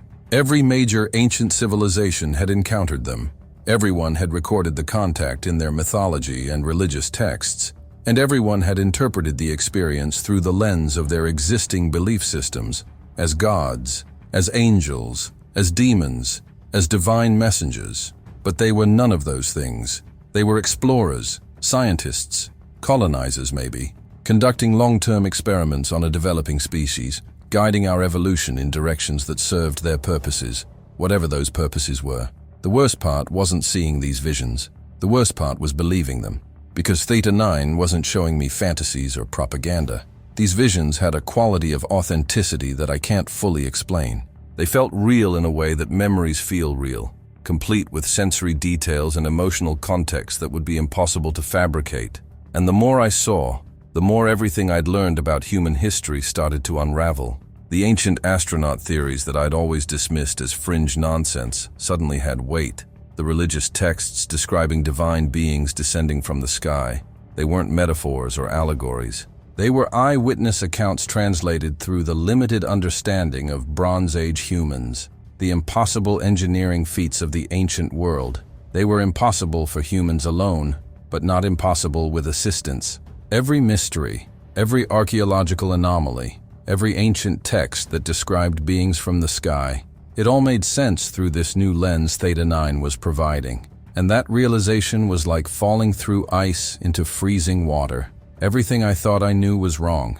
or at least incomplete. Human civilization hadn't developed naturally through trial and error and gradual progress.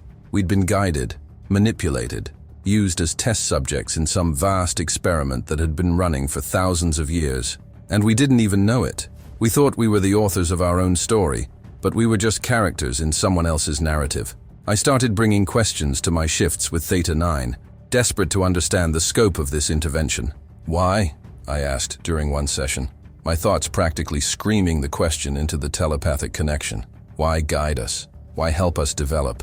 What do you want from us?" The response was complex, layered with concepts that didn't translate cleanly into human thought patterns. But the essence was something like this. Your planet is valuable, rich in resources, positioned in a useful location, but it is inhabited by you, a species with potential, but also with destructive tendencies.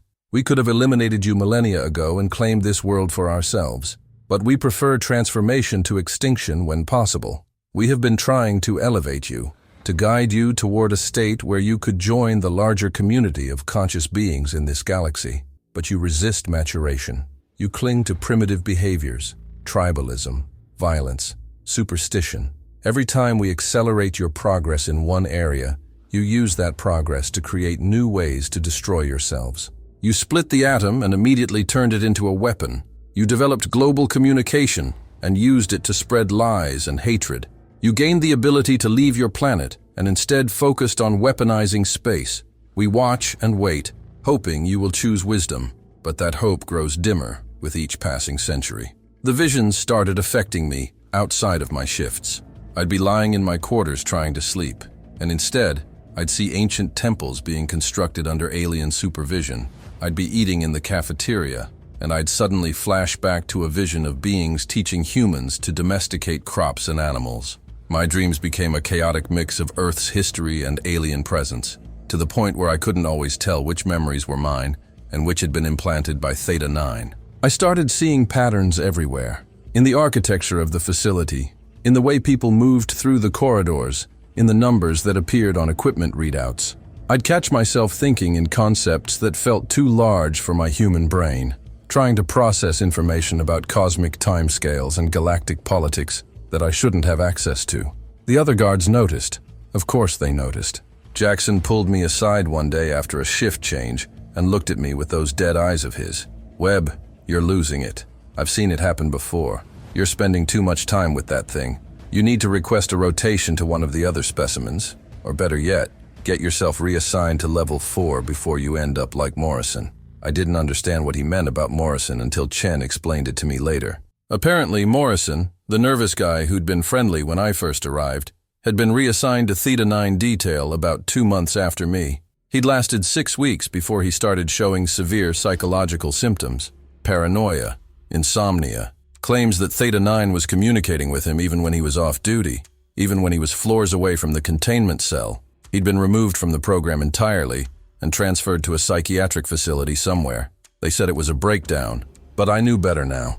Morrison hadn't had a breakdown. Theta 9 had gotten too deep into his head, shown him too much, and he couldn't handle the weight of that knowledge. And I was heading down the same path, but I couldn't stop. Even knowing the danger, even seeing what had happened to Morrison and others before him, I couldn't walk away from those sessions with Theta 9.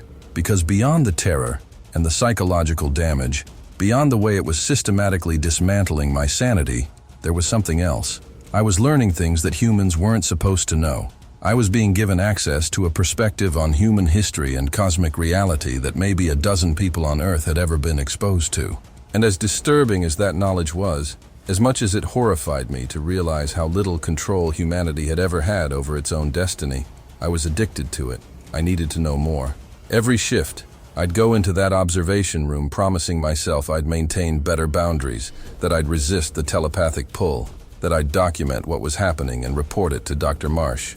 And every shift, within minutes of being in Theta 9's presence, I'd let those barriers down and dive back into the visions. Dr. Marsh was getting suspicious during my bi-weekly psychological evaluations. She'd ask pointed questions about my sleep patterns, my social interactions, whether I was experiencing any unusual thoughts or perceptions.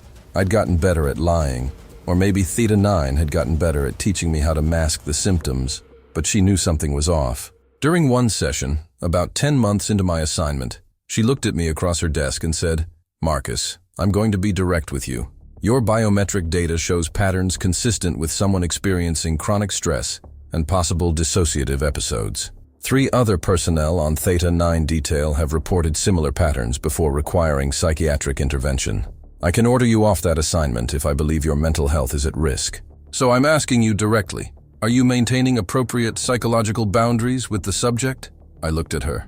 This woman who'd trained me, who'd tried to prepare me for what I'd face down here, and I almost told her the truth. I almost explained that appropriate boundaries were impossible because Theta 9 wasn't just a subject to be observed. It was an ancient intelligence that had been manipulating human consciousness for millennia, and compared to its abilities, our protocols and training were like children's toys. I almost told her that I'd seen things, learned things, that would recontextualize everything humanity believed about its own history. I almost warned her that the containment was an illusion, that Theta 9 was exactly where it wanted to be, and that everyone in this facility was part of an experiment we didn't understand and couldn't control. But I didn't say any of that, because I knew what would happen if I did. She'd remove me from the program. They'd erase whatever they could from my memory using drugs and psychological conditioning. And someone else would take my place in that observation room. Someone who didn't have the months of mental conditioning I'd received. Someone who Theta 9 would consume even faster than it was consuming me. So instead, I smiled and lied. I told her I was fine, that the assignment was challenging but manageable, that I was maintaining all appropriate protocols. I watched her write notes in my file, notes that probably said I was borderline compromised but still functional enough to continue. And then, I went back to my quarters, lay down on my bed and stared at the ceiling while visions of ancient civilizations and alien visitors played across my closed eyelids like a movie I couldn't pause. I was in too deep. I knew it. Dr. Marsh knew it. Theta 9 definitely knew it. But none of us were willing to stop what was happening. We were all playing our roles in whatever larger game this was, and I was terrified to find out what would happen when we reached the end game. The obsession had moved beyond dangerous into something else entirely. It had become my entire existence, and somewhere in the back of my mind, in the part that wasn't completely subsumed by alien knowledge and cosmic horror, I wondered if I'd already lost myself completely. If the Marcus Webb who'd arrived at this facility 10 months ago still existed, or if I was just a puppet now, dancing to a tune only Theta 9 could hear. It was a Friday night in March 2020, 13 months into my assignment, when everything changed. I wasn't supposed to be on shift that night. My schedule had me off until Monday. But Rodriguez had called in sick, something about flu symptoms, and they needed someone to cover the overnight observation period for Theta 9, midnight to 00:0400 hours. 4 hours alone with the entity that had spent over a year systematically rewiring my understanding of reality. I should have said no. Should have claimed I was sick too, or cited the mandatory rest period protocols. But I didn't, because by that point, being away from Theta 9 felt worse than being in its presence. The visions followed me everywhere now, bleeding into my waking hours, making it hard to distinguish between what was real and what was implanted memory. At least in the observation room, the contact was direct and purposeful. At least there, I knew what I was dealing with. So when Captain Reeves called me at 2300 hours asking if I could cover the shift, I said yes immediately. I was dressed and heading to level 7 within 10 minutes, ignoring the voice in the back of my head that screamed, this was a mistake. The facility felt different at night, or what passed for night 7 levels underground where there was no natural light cycle. The corridors were dimmer, lit by emergency lighting rather than the usual harsh fluorescence. Most of the day shift personnel were gone, leaving only skeleton crew security and a handful of researchers working late. My footsteps echoed as I walked toward Containment Cell C, and I couldn't shake the feeling that I was walking toward something inevitable. Something that had been waiting for me since the day I first arrived at this godforsaken place. When I reached the observation room and went through the security protocols, biometric scans, badge verification, the electromagnetic field check, everything registered normal, but it didn't feel normal. There was a thickness to the air, a pressure that wasn't usually there, like the atmosphere before a thunderstorm. I settled into the chair at the observation desk, pulled up the monitoring systems, and looked through the two-way mirror into Theta 9's cell. And immediately, I knew something was wrong. Theta 9 wasn't in its usual position. Instead of standing motionless in the center of the cell or near the mirror, it was pacing, actually pacing. In 13 months, I had never seen it pace. It moved back and forth along the far wall of the containment cell with quick, agitated movements that were completely out of character. Its long arms were held slightly away from its body, fingers flexing and unflexing. And even from behind the glass, even through the electromagnetic barrier, I could feel its emotional state bleeding through the telepathic connection, anxiety, agitation, and underneath that something that felt almost like fear. I logged the observation. 5 hours.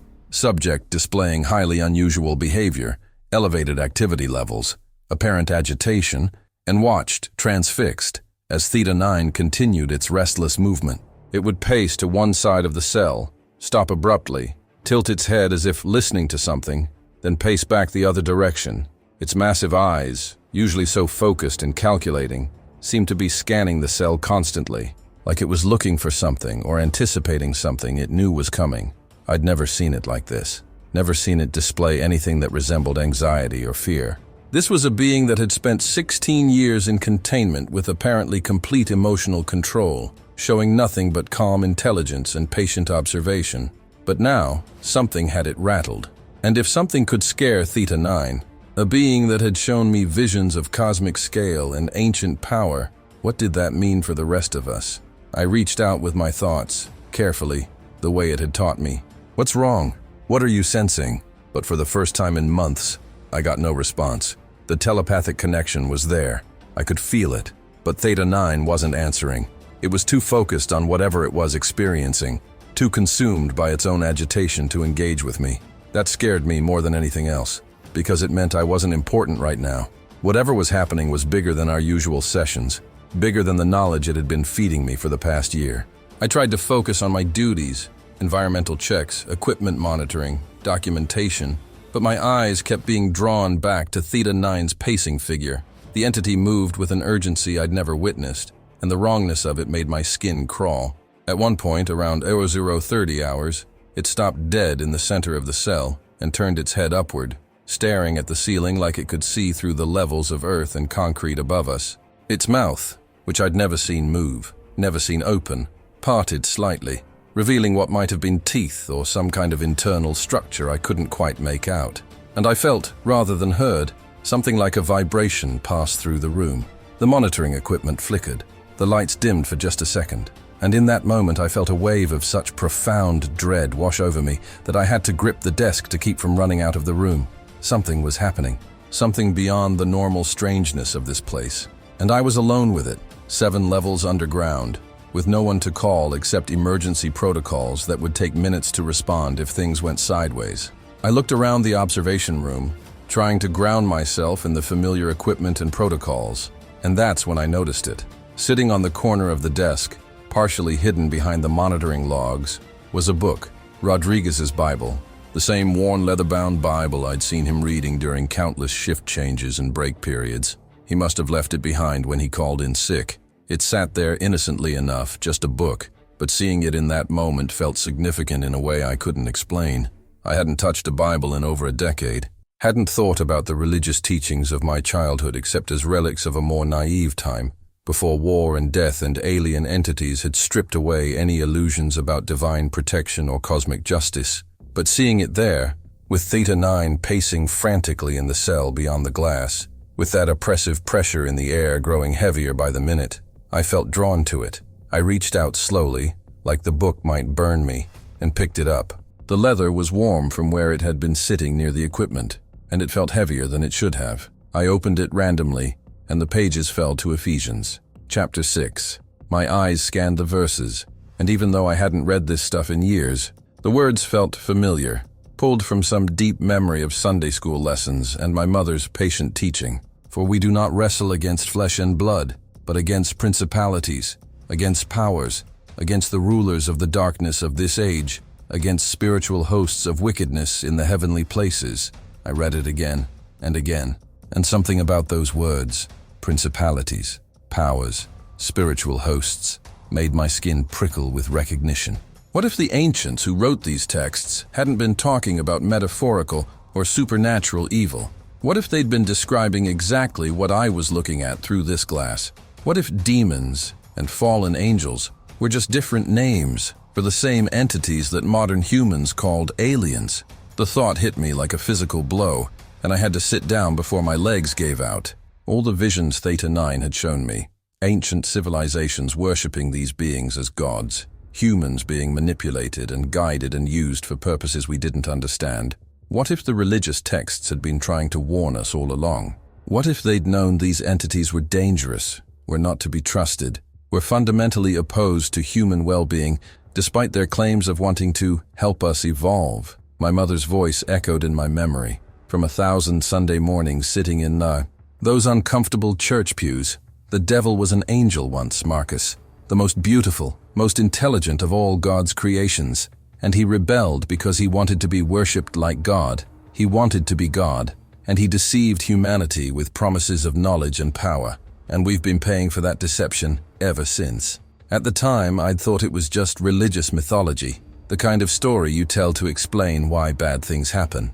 But what if it wasn't mythology? What if it was history, filtered through the limited understanding of ancient people who didn't have words like extraterrestrial or genetic manipulation or psychological warfare?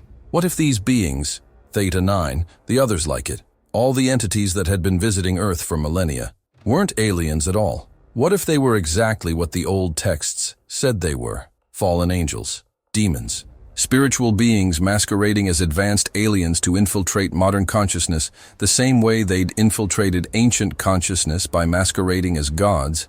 I looked back at Theta 9, still pacing, still agitated, and I felt the telepathic connection shift. It knew what I was thinking. It had access to my thoughts. It always had. And suddenly its behavior made sense. It wasn't randomly agitated. It was agitated because of where my thoughts were going.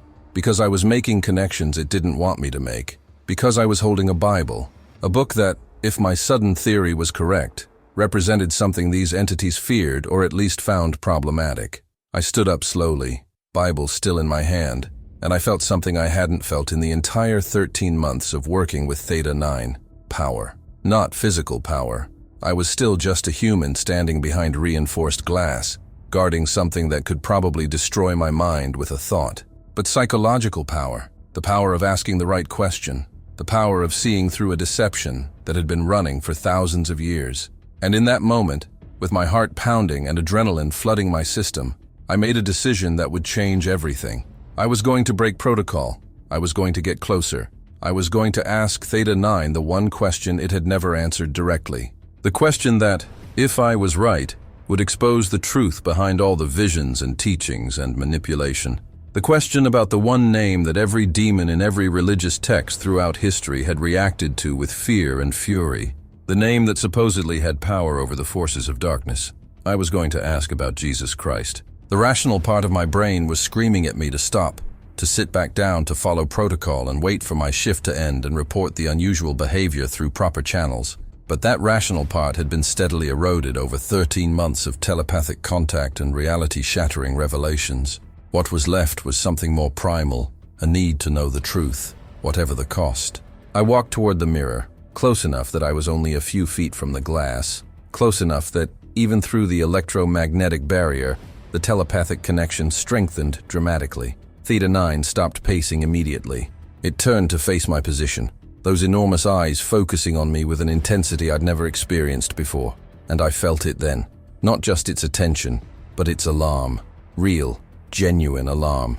Not the curiosity or satisfaction I'd felt in our previous interactions. This was defensive, threatened, like I'd suddenly become dangerous in a way I'd never been before.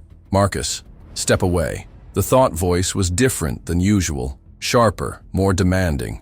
You are experiencing psychological distress. The object you are holding is triggering primitive religious conditioning. Put it down and step away from the barrier. But I didn't step away. Instead, I held up the Bible so it could see it clearly through the glass, even though I knew it didn't need to see it physically. It knew exactly what I was holding. It had probably known the moment I touched it. This book, I said out loud, my voice hoarse from disuse. We'd been communicating telepathically for so long, I'd almost forgotten how to speak during our sessions. This book has been around for 2,000 years. billions of people have believed in what it says.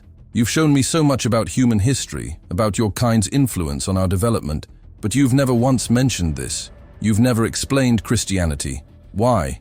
The response came fast, defensive. It is one of many religious systems your species has developed, no more significant than the others. A coping mechanism for mortality and suffering. We have seen thousands of such systems rise and fall across countless civilizations. But there was something off about the response. Something too quick, too dismissive. In 13 months of communication, Theta 9 had been patient, thorough, willing to explain complex concepts in detail, but now it was deflecting, avoiding, and its agitation had increased. I could see its fingers flexing more rapidly, its body language screaming discomfort in a way that should have been impossible for a being of its alleged advancement. I pressed forward, my heart hammering so hard I could feel it in my throat. You're lying, or at least you're not telling me the whole truth. You've shown me ancient Egypt, Sumeria, the Mayans, every civilization that worshipped you and your kind as gods. But you skip right over the one religion that specifically calls entities like you deceivers. The one religion that claims there's a power above you, a power you rebelled against. Why? The air in the observation room felt electric now, charged with a tension that was almost visible. The monitoring equipment was starting to show fluctuations, electromagnetic readings spiking, temperature dropping noticeably, the lights flickering in rhythms that seemed almost deliberate. Theta 9 took a step toward the glass, and for the first time in 13 months I felt genuinely afraid of it. Not intellectually afraid, not psychologically disturbed, physically afraid, like I was in the presence of a predator that had just decided I might be prey after all. Marcus, put down the book. Each thought word came like a hammer blow against my consciousness. This conversation ends now. You are compromised. You need psychiatric evaluation. I am activating emergency protocols. And I felt it then. Theta 9 reaching for the monitoring systems, trying to trigger an alarm that would bring security flooding into the observation room. But before it could complete whatever it was trying to do, before I could second guess what I was about to say, I opened my mouth and asked the question that would haunt me for the rest of my life. The question that would prove everything I'd started to suspect. The question that would reveal the truth these entities had been hiding behind millennia of deception and manipulation. I looked directly at those massive alien eyes, held up that Bible like a shield or maybe like a weapon, and I said clearly, loudly, with every ounce of conviction I could muster, "Tell me the truth, Theta 9. Tell me why your kind fears the name of Jesus Christ. Tell me why an entity that claims to be from another planet, that shows me visions of cosmic scale and ancient power, reacts with fear to a name spoken by a Jewish carpenter 2,000 years ago. If you're really just an extraterrestrial, if you're really just an advanced biological entity from another world, then that name should mean nothing to you. It should be just another human religious figure, no different from Ra or Zeus or any of the others. But it's not, is it? So tell me, why do you fear Jesus Christ?" The reaction was immediate and more violent than anything I could have imagined. But I'll tell you about that in the next part of this story. Because what happened next, what I saw, what I heard, what Theta 9 revealed in that moment of panic and rage, that's the part that destroyed any remaining faith I had in coincidence or rational explanation. That's the part that proved, beyond any shadow of doubt, that everything we think we know about aliens and demons and the spiritual realm is wrong. Or rather, it's the same thing, just seen from different angles. And that name, that specific name I spoke in that containment cell 7 levels underground, had power. Real, tangible, terrifying power. The kind of power that makes ancient cosmic entities panic. The kind of power that might be the only thing standing between humanity and complete subjugation by forces we've been calling by the wrong names for millennia. But before I tell you what happened, before I describe what I witnessed in that cell, I need you to understand something. After that night, after I saw what I saw and heard what I heard, I stopped being an atheist. I stopped believing in coincidence. I stopped trusting the comfortable materialist worldview that says the universe is just matter and energy following natural laws.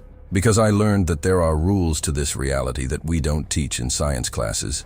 There are names that have power. There are forces at war that have been at war since before humanity crawled out of the caves. And we're caught in the middle of it, completely unaware that the aliens we've been searching for might just be the demons we were warned about all along. Now let me tell you what happened when I spoke that name. The moment those words left my mouth, "Why do you fear Jesus Christ?" everything changed. And I mean everything. The temperature in the observation room dropped so fast, I could see my breath materializing in front of my face. The monitoring equipment went haywire, alarms screaming, screens flickering between normal readouts and static, electromagnetic readings spiking off the charts. But none of that compared to what happened to Theta 9, the entity that had maintained perfect composure for 16 years of containment, that had shown me visions of cosmic scale with clinical detachment, that had never displayed anything resembling loss of control. It lost its mind.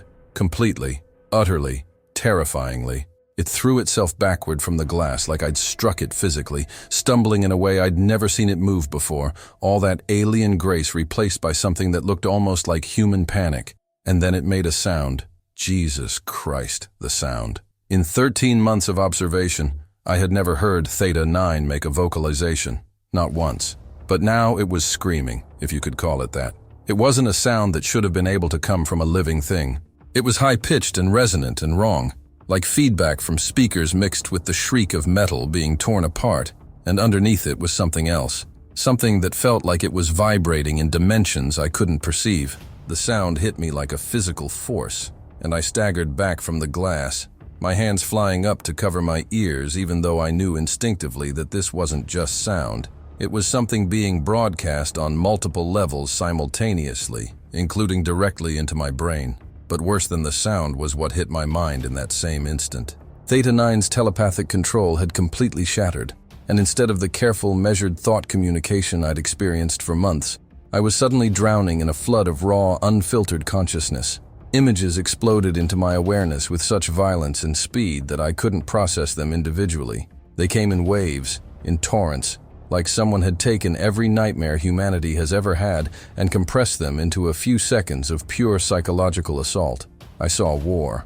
Not human war. Something bigger, more ancient, more terrible. I saw beings of light. Pure, radiant, terrible light, facing off against beings of darkness in a cosmic battlefield that existed outside normal space. I saw armies, incomprehensibly vast, clashing in ways that didn't make sense to human perception. Weapons that weren't physical but somehow worse. Energies that could unmake reality itself. And I understood, in that moment of forced revelation, that I was seeing something that had happened long before Earth existed, long before humans crawled out of the primordial soup. I was seeing the war, the original war, the rebellion that every ancient religious text talks about in different languages and metaphors. The war in heaven, except it wasn't metaphorical, it wasn't symbolic, it was real. It had happened. And Theta 9 had been there. The visions kept coming, faster now, more chaotic. I saw a throne, or something my brain interpreted as a throne, made of light so bright it hurt to look at even in a telepathic vision. And around that throne were beings, countless beings, organized in hierarchies I couldn't fully comprehend. Angels, that's what humans called them. But they weren't the cute cherubs from greeting cards, or even the warrior angels from religious art. They were vast, powerful, terrifying in their perfection and beauty. And I saw one of them, more beautiful than the others, more brilliant, more perfect, stepping forward from the light. Lucifer, the light bearer, the morning star, the most magnificent of all created beings. And I saw him rebel, saw him turn away from the throne, saw him convince others to follow him, promising them equality, promising them freedom from servitude, promising them that they could be like God himself. And I saw them fall. Not metaphorically falling from grace, but actually being cast down, expelled from whatever higher dimension they'd inhabited, thrown into the lower realms where they could no longer exist in their full glory. And as they fell, they changed. Their light dimmed, their forms twisted. They became something else, something that could no longer stand in the presence of the divine, but hadn't lost all of their power or intelligence or cunning. They became the fallen ones, the exiled ones, the demons. And then the vision shifted, and I saw Earth. Young Earth, newly formed, and I saw these fallen beings arriving here, stranded, imprisoned, looking for purpose in their exile. And I saw them discover humanity, primitive, barely conscious, like children in a world they didn't understand. And I saw the fallen ones' plan take shape. If they couldn't return to the higher realms, if they couldn't reclaim their position in the cosmic order, then they would corrupt what God had created. They would take these humans, these beloved creations made in His image, and turn them into something twisted. They would prove that humanity wasn't worthy of the love and attention it received. They would become gods themselves to this primitive species. They would be worshipped. They would be feared. They would have dominion over Earth, even if they couldn't have heaven. And that's what they'd been doing for millennia. The visions showed me everything Theta 9 had shown me before. The ancient civilizations, the technological assistance, the genetic manipulation, the false godhood. But now I saw it through the lens of truth. These weren't benevolent aliens helping humanity evolve. These were fallen angels working to corrupt and control us, to keep us away from our true purpose, to prevent us from achieving the destiny we'd been created for. Every false religion, every human sacrifice. Every time we'd worshipped power instead of truth, violence instead of love, pride instead of humility, that was their influence. That was their corruption. That was their revenge against the God who'd cast them out. But then the visions showed me something else. Something that made Theta 9's reaction make terrible sense. I saw a moment in time approximately 2,000 years ago.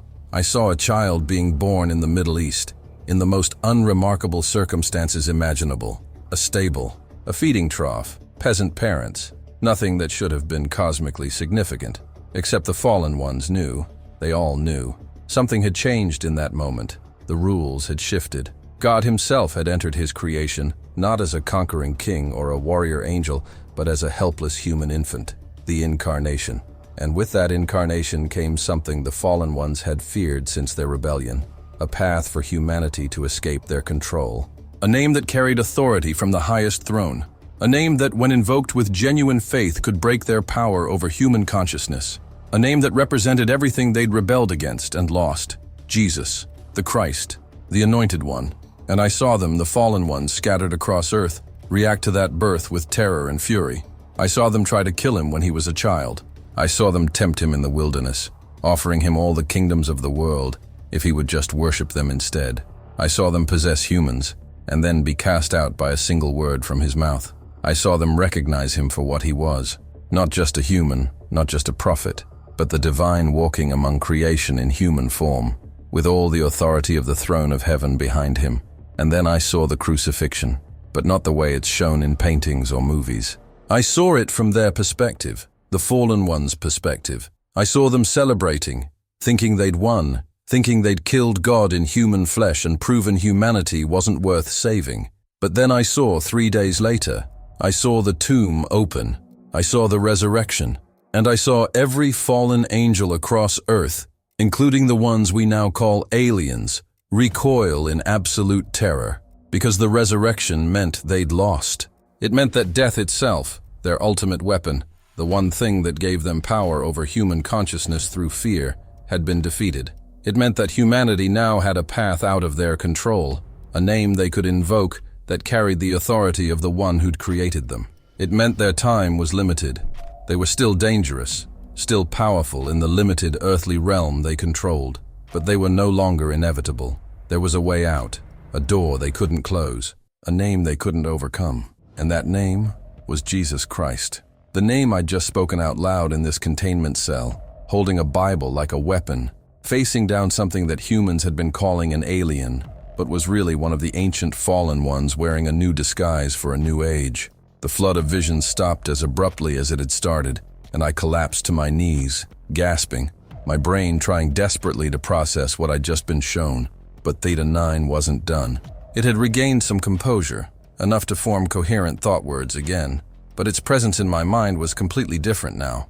Gone was the patient teacher, the curious observer, the ancient intelligence offering forbidden knowledge. What I felt now was raw and primal, hatred mixed with fear, rage mixed with desperation. And when it spoke, the telepathic voice was no longer the calm, measured tone I'd grown accustomed to.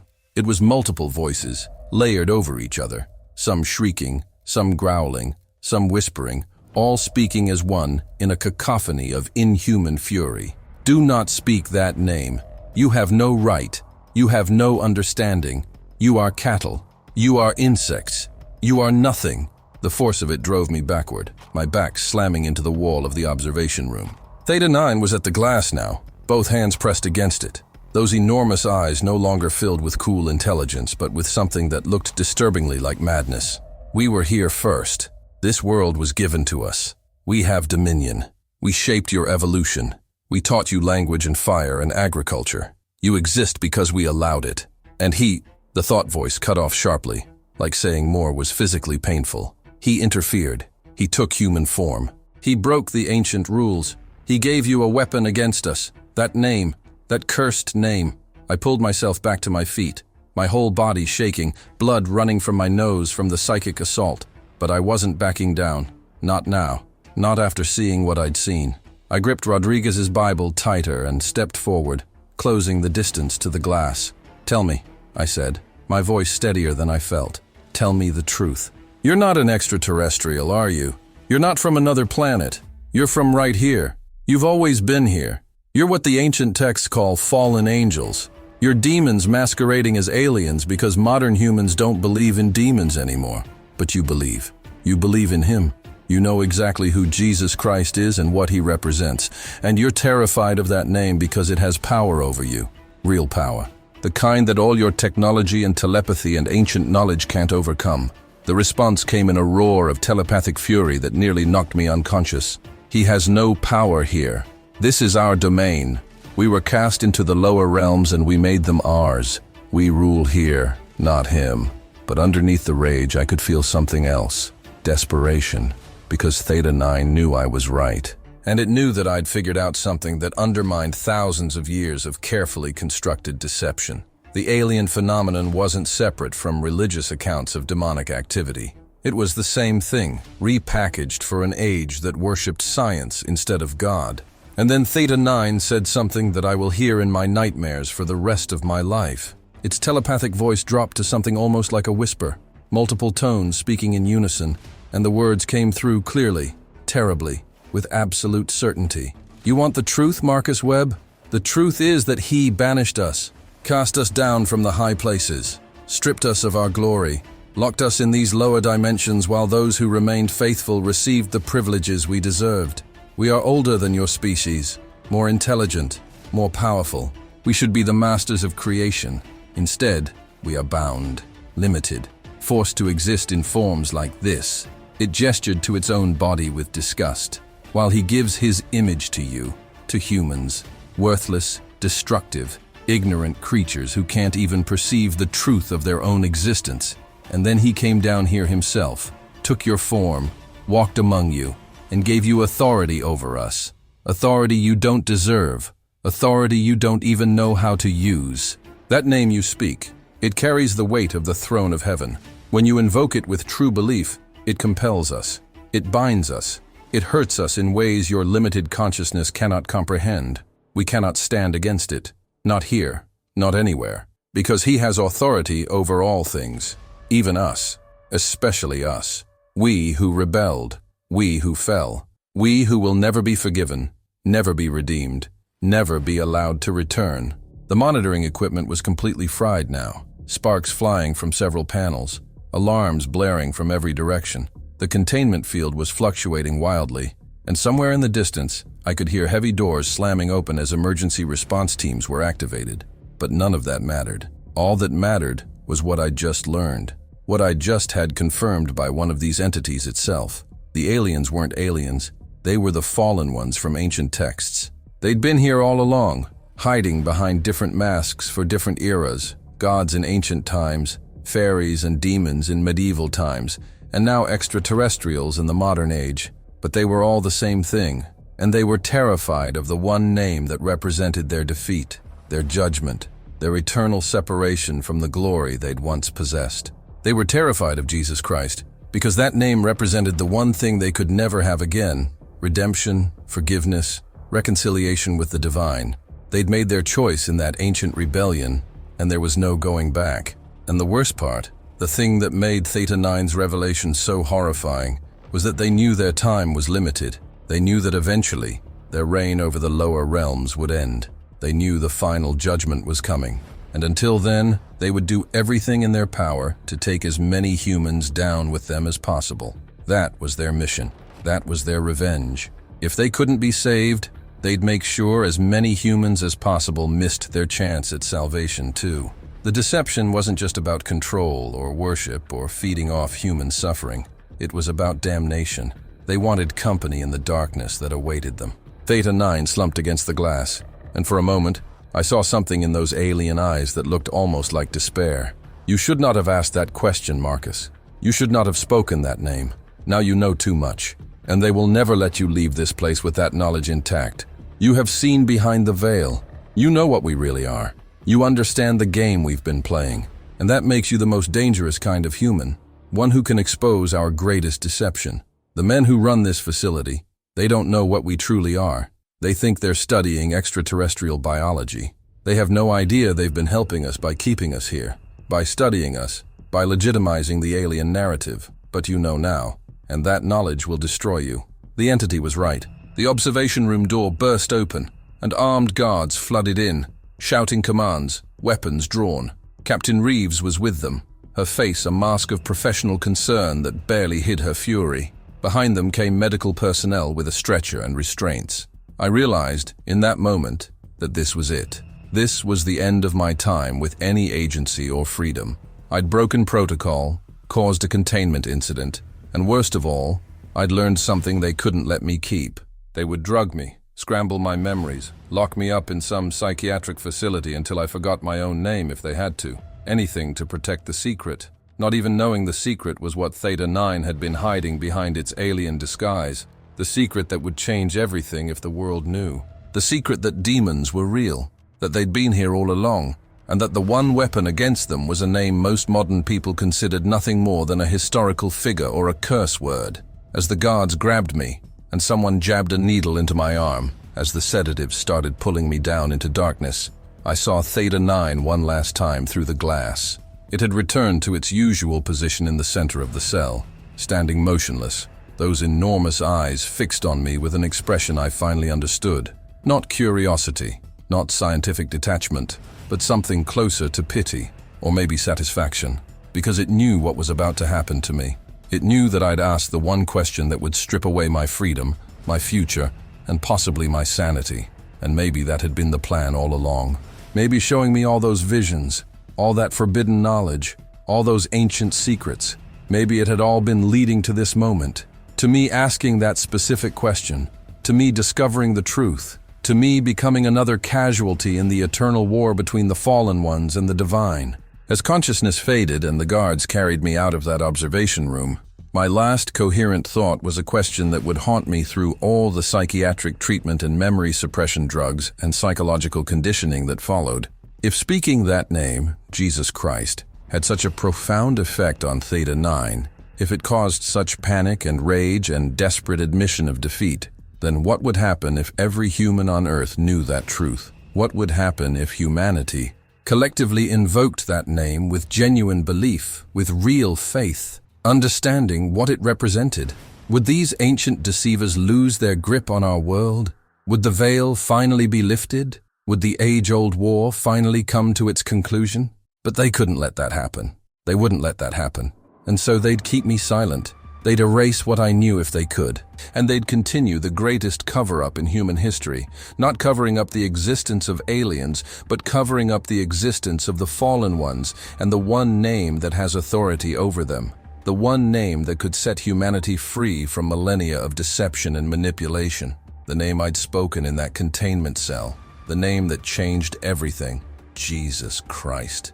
I woke up in a white room with no windows and no idea how much time had passed. My head felt like it had been packed with cotton, my thoughts sluggish and disconnected, like I was trying to think through layers of thick fog. I was lying on a bed with restraints around my wrists and ankles, not tight enough to hurt, but secure enough that I couldn't move more than a few inches in any direction.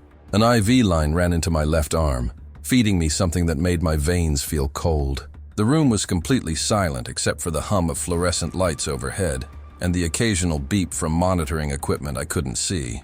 I tried to remember how I'd gotten here, and the memories came back in fragments. The observation room, the Bible, Theta 9 pacing, the question, Jesus Christ, the reaction, the flood of visions showing me the truth about what these entities really were, and then guards, needles, darkness. How long had I been unconscious? Hours? Days? My mouth was dry as sand, and when I tried to speak, all that came out was a croak. Almost immediately, a door I hadn't noticed opened, and a man in a white coat entered. Not Dr. Marsh, someone I'd never seen before. He was older, maybe 60, with steel gray hair and the kind of face that gave away nothing. He pulled up a chair beside the bed and sat down, making no move to release my restraints or offer me water despite my obvious discomfort. "Mr. Webb," he said, in a voice that was professionally neutral. "I'm Dr. Lawrence Kraft. I've been brought in to assess your psychological condition following the incident in Containment Cell C. Can you tell me what day you think it is?" I tried to focus, tried to pull together my scattered thoughts. "Friday," I managed to croak. "Friday night, March 20th. Dr. Kraft made a note on a tablet he'd brought with him.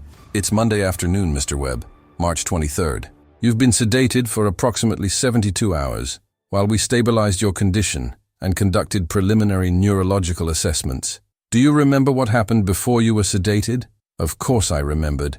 Every terrible second of it was burned into my brain, but some instinct, maybe the last remnant of my military training, maybe just survival instinct, told me to be careful about what I said. "I was on observation duty," I said slowly, my voice still raspy. "Theta 9 was agitated, acting unusual. I logged it in the observation report, and then I let the sentence trail off, like my memory was fuzzy." Dr. Kraft leaned forward slightly. "And then what, Mr. Webb? According to the security footage, you approached the containment barrier in violation of protocol. You were holding an object, a book, and you appeared to be speaking to the subject. What do you remember about that?" "The security footage. Of course there was security footage. But what would it show? Me holding a Bible, speaking out loud, and Theta 9 reacting. But it wouldn't show the telepathic communication. It wouldn't show the visions. It wouldn't show the truth that Theta 9 had revealed about what it really was. The cameras couldn't record thought communication. So what story would they construct to explain what they'd seen?" "I found the book on the desk," I said carefully. "Rodriguez must have left it. I don't know, curious. The subject was behaving so strangely, and I thought maybe, I know it sounds stupid, but I thought maybe trying something unconventional might help understand what was causing the agitation. It was a mistake. I broke protocol. I take full responsibility." Dr. Kraft studied me for a long moment, and I could see him evaluating whether I was telling the truth or feeding him a carefully constructed lie. "Mr. Webb, the subject displayed extreme stress responses during your interaction. Heart rate elevated to dangerous levels, vocalizations we've never recorded before, and electromagnetic field fluctuations that nearly caused a containment breach. Several very expensive pieces of monitoring equipment were destroyed, and when the security team extracted you from the observation room, you were unconscious and displaying symptoms consistent with severe psychological trauma. So I'm going to ask you again, and I need you to be completely honest with me. What happened in that room?" I met his eyes, and I made a decision. I couldn't tell him the truth. They'd never believe me. And even if they did, they'd bury me so deep I'd never see daylight again. But I couldn't completely lie either, because the monitoring data would show that something profound had occurred. "It got in my head," I said, which was true. "The telepathic contact. It was stronger than usual, more invasive. I saw things, memories maybe, or hallucinations. I couldn't tell the difference. Images of war, of conflict on a scale I couldn't comprehend. And I felt its fear. It was afraid of something. I don't know what. The book maybe? Or what the book represented? I don't know. It was overwhelming. The next thing I remember clearly is waking up here." Dr. Kraft made more notes, his expression unchanging. "The book you were holding. Rodriguez's Bible. Why do you think the subject reacted to it? This was dangerous territory. If I said too much, if I suggested I'd figured out what Theta 9 really was, they'd know I was a security risk. I don't know," I lied. "Maybe it didn't react to the book at all. Maybe it was a coincidence. Maybe it was having some kind of medical event that just happened to occur at the same time. I'm not a researcher. I'm just security. I don't understand these entities." "Entities," Dr. Kraft repeated, emphasizing the plural. "You say entities like you believe there's more than one type, like you've developed theories about what they are." Shit, I'd slipped. "I just meant there are 3 specimens in the facility. They're all different. That's all I meant." Dr. Kraft set down his tablet and folded his hands in his lap, and when he spoke again, his tone had shifted, less clinical, more direct, almost threatening. "Mr. Webb, I've reviewed your file. your psych evaluations, your observation logs, your biometric data over the past 13 months. Dr. Marsh noted concerns about your psychological boundaries deteriorating. Your sleep patterns have been irregular. Your social isolation has increased, and multiple personnel have reported that you seem different, changed. Now we have this incident where you violated protocol, caused a containment emergency, and experienced what appears to be a severe psychotic break. So let me be very clear with you. We need to determine whether you're still psychologically stable enough to maintain the security clearances you hold. And more importantly, we need to ensure that you understand the absolute necessity of maintaining operational security about everything you've seen during your time here. Do you understand what I'm saying? I understood perfectly. This wasn't a medical evaluation. This was a threat assessment. They were trying to figure out if I'd been compromised beyond recovery, if I knew too much, if I posed a risk to the program. And depending on their assessment, I might not leave this room. I might disappear into some black site psychiatric facility where they could keep me drugged and contained for the rest of my life. I understand, I said, keeping my voice as level as possible. I violated protocol. I allowed the telepathic contact to become too invasive. It won't happen again. Whatever I saw during that contact, it was just sensory overload, hallucinations brought on by psychological stress. I don't have any theories about what the subjects are. I'm not a security risk. I just want to complete my contract and go home. Dr. Kraft studied me for another long moment, then nodded slowly and stood up. You'll remain here in medical isolation for the next several days while we continue our assessment. You'll undergo a series of treatments designed to help you process and compartmentalize the psychological trauma you experienced. These treatments may include medication and therapeutic intervention. I want you to cooperate fully with all procedures. Your future depends on it. He left without another word, and the door sealed behind him with an ominous click. Treatments to help me process and compartmentalize. That was code, I realized. They were going to try to scramble my memories. The drugs they'd pump into me, the therapeutic interventions. They were going to try to erase or at least blur what I'd learned in that observation room. They couldn't have someone walking around with the knowledge that their alien specimens were actually demons, that the entire extraterrestrial phenomenon was a deception, that speaking the name of Jesus Christ had power over these entities.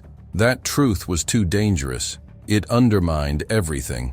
So they'd bury it, and they'd bury me along with it if necessary. Over the next week, or what I think was a week, because time lost all meaning in that white room, they did exactly what I feared they'd do. They pumped me full of drugs with names I didn't recognize, compounds that made my thoughts feel like they were floating away from me, memories becoming slippery and hard to hold on to.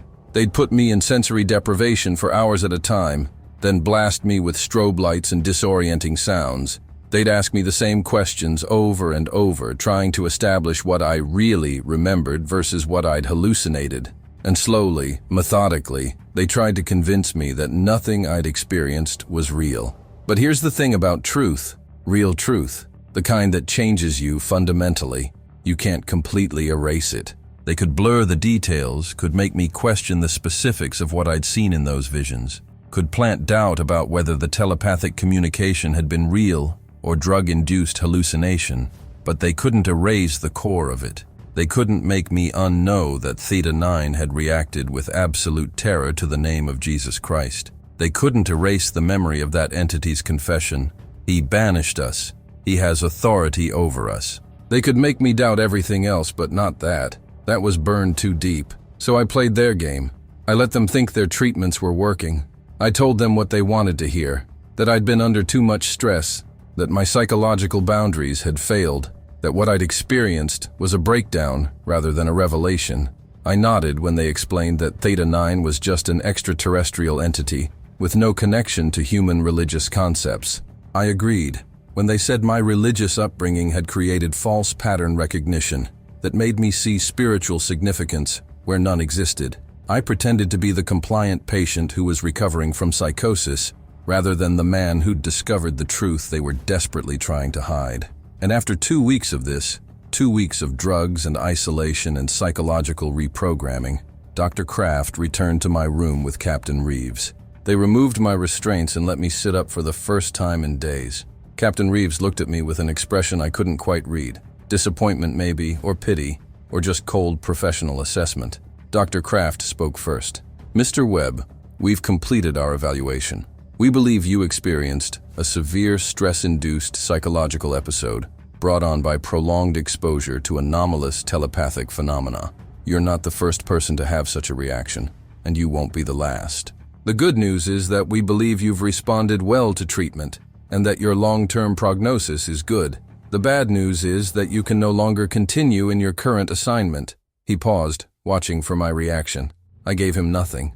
Effective immediately, you're being released from Special Access Program 7743. Your 3-year contract is being terminated after 14 months, with full payment of the remaining contract value as compensation. However, there are conditions. Of course there were conditions. Captain Reeves took over. You will sign an extended non-disclosure agreement that extends your silence period from 20 years to 30 years. You will submit to quarterly psychological evaluations at a location of our choosing.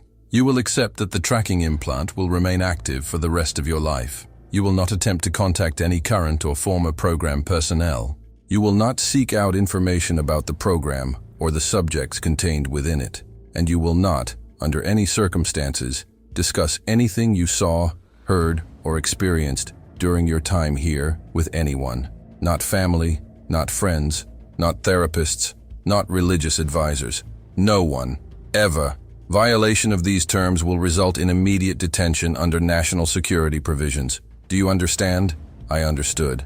I was being released, but I'd never be free. They'd watch me forever, waiting for me to slip up, to tell someone what I knew, to become a liability that needed to be permanently eliminated. The money they were giving me wasn't compensation. It was a bribe, a golden cage. They were betting that I'd take the money, keep my mouth shut, and try to live whatever remained of my life in quiet paranoia. I understand, I said. They had me sign documents, dozens of them, all stating in various legal language that I would remain silent forever or face consequences that ranged from life imprisonment to worse things that weren't explicitly named. They returned my personal effects, which had been in storage since I arrived at the facility. My wallet, my keys, civilian clothes that didn't quite fit anymore because I'd lost weight during my time underground. They escorted me through the facility one last time, up through the levels I'd descended 14 months ago, back to the surface where sunlight felt alien and wrong after so long in artificial light. A black SUV was waiting, different men in suits who didn't speak or make eye contact.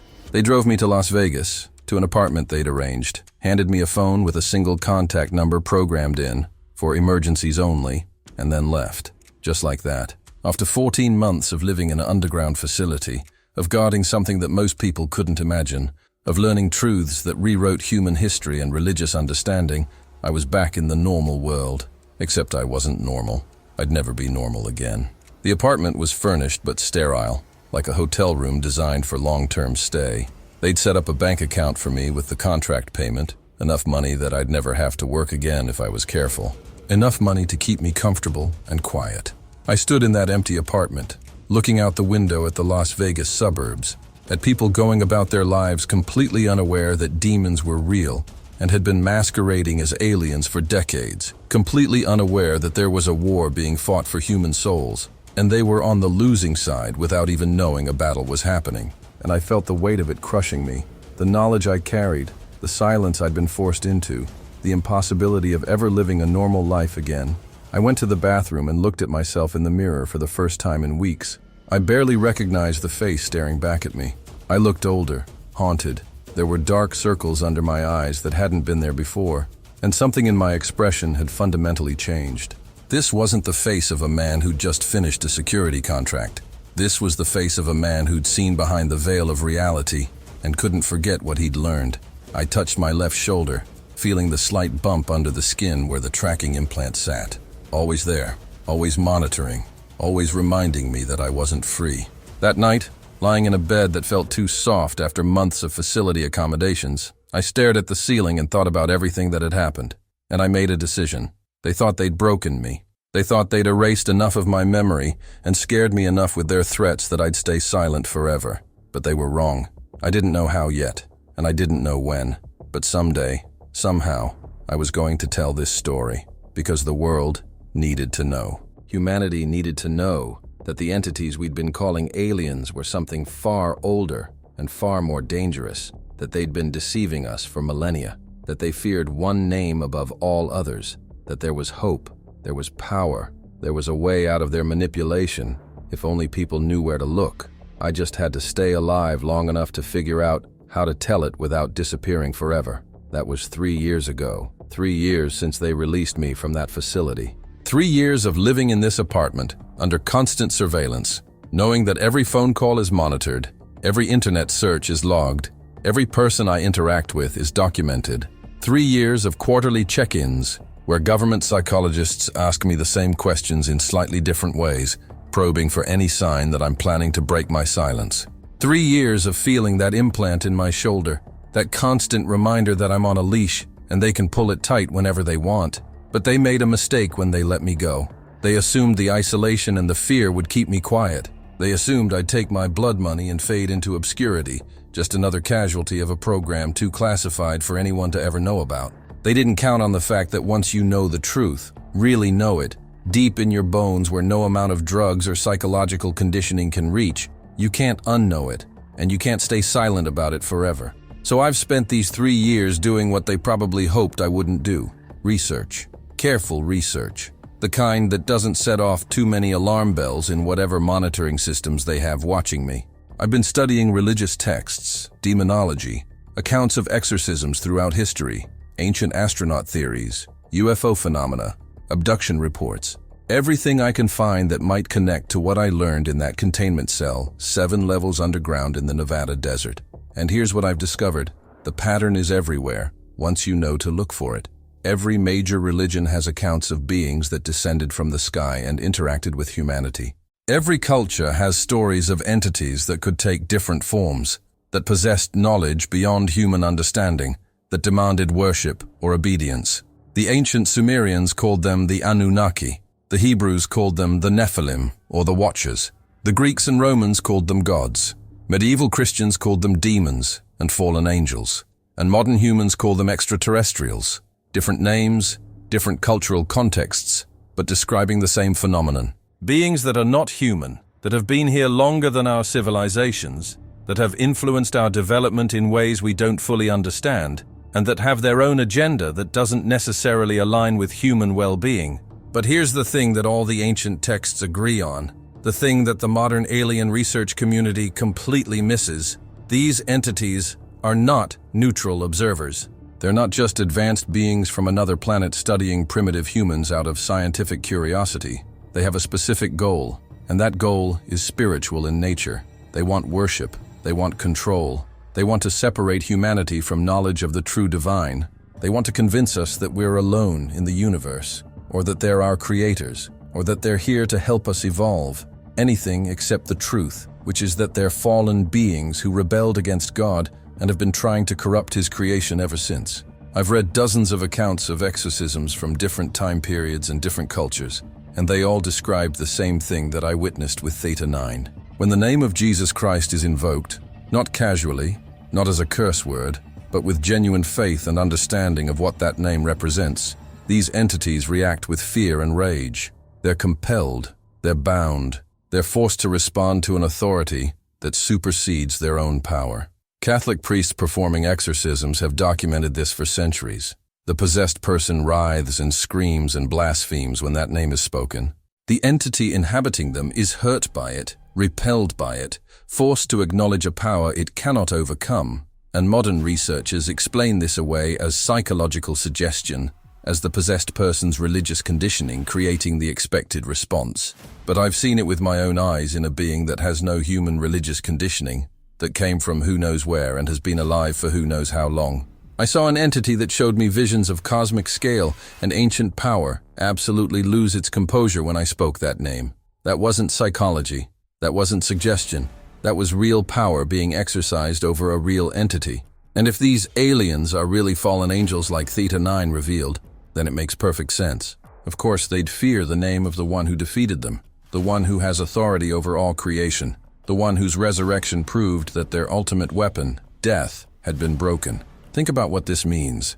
Really think about it. For decades, the UFO phenomenon has been growing. More sightings, more reports, more government acknowledgement that something is out there. The Pentagon releases videos of unidentified aerial phenomena. Whistleblowers come forward claiming crash retrievals and reverse engineering programs. The narrative is being slowly prepared, priming humanity to accept that we're not alone, that advanced beings from other worlds are visiting us, that they've been influencing our development for millennia. And when full disclosure eventually comes, and I believe it will come, maybe in our lifetime, the world is going to be told that these entities are extraterrestrial, advanced civilizations from other planets, and humanity will worship them as gods, just like ancient civilizations did, because we'll think they're our superiors, our creators, our saviors from ourselves. But it's a lie. It's the same lie they've been selling for thousands of years, just repackaged for a scientific age that doesn't believe in demons anymore. These aren't aliens. These are the same fallen beings that the ancients warned us about. And the coming disclosure isn't going to be humanity making contact with extraterrestrial civilizations. It's going to be the fallen ones coming out of hiding, dropping the masks they've been wearing, and making their final move to claim open dominion over a humanity that no longer believes in the spiritual realm, and therefore has no defense against spiritual deception. And here's the most terrifying part. The invasion already happened. It didn't happen in 1947 at Roswell, or in 2003 when Theta 9 was recovered. It happened thousands of years ago, maybe even before recorded history, when these fallen beings first arrived on Earth after being cast down from the higher realms. They've been here the whole time. They've been working behind the scenes, influencing human development, steering civilizations, starting religions and destroying religions, creating technologies and controlling technologies. Every war, every genocide, every dark age, every period of human suffering and chaos, how much of it has been their influence? How much of human history has actually been controlled by entities that we can't see, that we've been explaining away as psychological phenomena or natural disasters or human nature? They've been playing the long game, and we've been so focused on the physical realm that we've been completely blind to the spiritual war being waged for human souls. The UFO phenomenon, the alien abductions, the cattle mutilations, the government cover-ups, it's all part of the same agenda. Keep humanity confused, keep us looking for physical explanations to spiritual problems, keep us from recognizing what these entities really are until it's too late to mount a defense. But here's the hope in all this darkness. The reason I'm risking everything to tell you this story. We're not defenseless. The entities are powerful, yes. They're intelligent, yes. They have technology or abilities that seem like magic to us, but they're not all powerful. They have limitations. They have rules they must follow, cosmic laws they can't break, and most importantly, there's a power that supersedes theirs, a name that they fear, an authority they cannot overcome. I went into that facility as an atheist, a complete skeptic who believed that the universe was random and meaningless, that humans were alone, that religion was just superstition and comfort food for the weak-minded. I watched my best friend die in Afghanistan and decided that if God existed, he clearly didn't care about human suffering. I closed the door on faith and lived in the cold comfort of scientific materialism. But after what I saw in that containment cell, after what Theta 9 revealed to me both intentionally and unintentionally, I can't be an atheist anymore. I can't pretend that the spiritual realm doesn't exist. I saw evidence of it. I felt it. I experienced it firsthand. But I can't go back to my mother's simple faith either, to Sunday morning church services and Bible studies, and the comfortable certainty that everything happens for a reason and God has a plan. I've seen too much of the darkness. I know too much about the scope of the deception and the power of the entities we're up against. So what am I now? Honestly, I don't know. I'm somewhere in between. I know the spiritual realm is real. I know fallen angels are real, and they're here on Earth, masquerading as aliens. I know they've been deceiving humanity for millennia, and they're preparing for some kind of endgame. And I know, because I witnessed it with my own eyes, that the name of Jesus Christ has real power over them, authority that transcends their technology and their telepathy and their ancient knowledge. That name makes them panic. It hurts them. It compels them to acknowledge a hierarchy of power where they're not at the top. So I guess you could say I believe, but my belief is complicated by knowledge. I've seen behind the curtain, and I can't unsee it. I know that there's a war happening, and it's not the kind of war that will be won with guns or bombs or military might. It's a spiritual war, and most of humanity doesn't even know they're combatants in it. We're like children playing in a minefield, completely unaware of the danger because we've been conditioned to believe that minefields don't exist, that everything can be explained by science and psychology and sociology. But I'm here to tell you, the mines are real. The war is real. And we're losing because we don't even know we're fighting. So what do we do with this information? How do we fight back against entities that are more intelligent than us, more powerful than us, that have been manipulating human consciousness since before our civilizations began? I'm not a theologian. I'm not a priest or a pastor or a spiritual leader. I'm just a guy who spent 14 months guarding something he shouldn't have seen and learned something he wasn't supposed to know. But from what I've researched, from what I've pieced together from ancient texts and modern accounts and my own experience, the answer is surprisingly simple. We speak the name. We invoke the authority that these entities fear. We stop viewing this as a physical phenomenon and start recognizing it as a spiritual battle. And that's why I'm telling you this story now, even though it might cost me everything. Even though there's a very real possibility that this video or podcast or whatever platform you're hearing this on will be taken down. Even though I might disappear in the next few days or weeks, another casualty of classified programs and national security and secrets that are too dangerous for the public to know. I'm telling you because you need to know. Humanity needs to know. The disclosure is coming. The fallen ones are preparing to reveal themselves more openly. And when they do, when the governments of the world hold press conferences and introduce us to our space brothers and show us their advanced technology and tell us they're here to help us evolve to the next level of consciousness, I need you to remember what I'm telling you right now. They're lying. They're the same entities that humans have been warning about for thousands of years. They're fallen angels wearing alien masks, and they're terrified of the one name that has authority over them. Don't worship them. Don't trust them. Don't accept their promises of enlightenment or evolution or salvation, because they're not here to save us. They're here to damn us. And the only thing standing between humanity and complete spiritual deception is knowledge of the truth and invocation of the name that breaks their power. So I'm asking you, please, if you're still listening, if you made it this far in my story, comment below and tell me you heard this. Tell me where you're listening from. Because if I disappear tomorrow, if this story gets scrubbed from the internet, if I become another person who had an accident or committed suicide or just vanished without a trace, at least I'll know that someone heard the truth before they silenced me.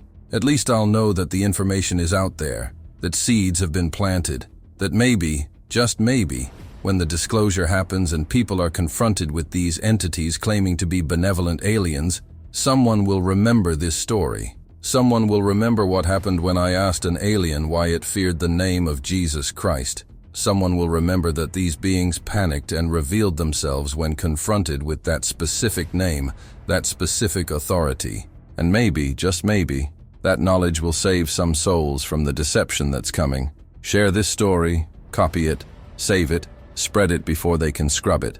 Not because you necessarily believe every word I'm saying. I understand skepticism.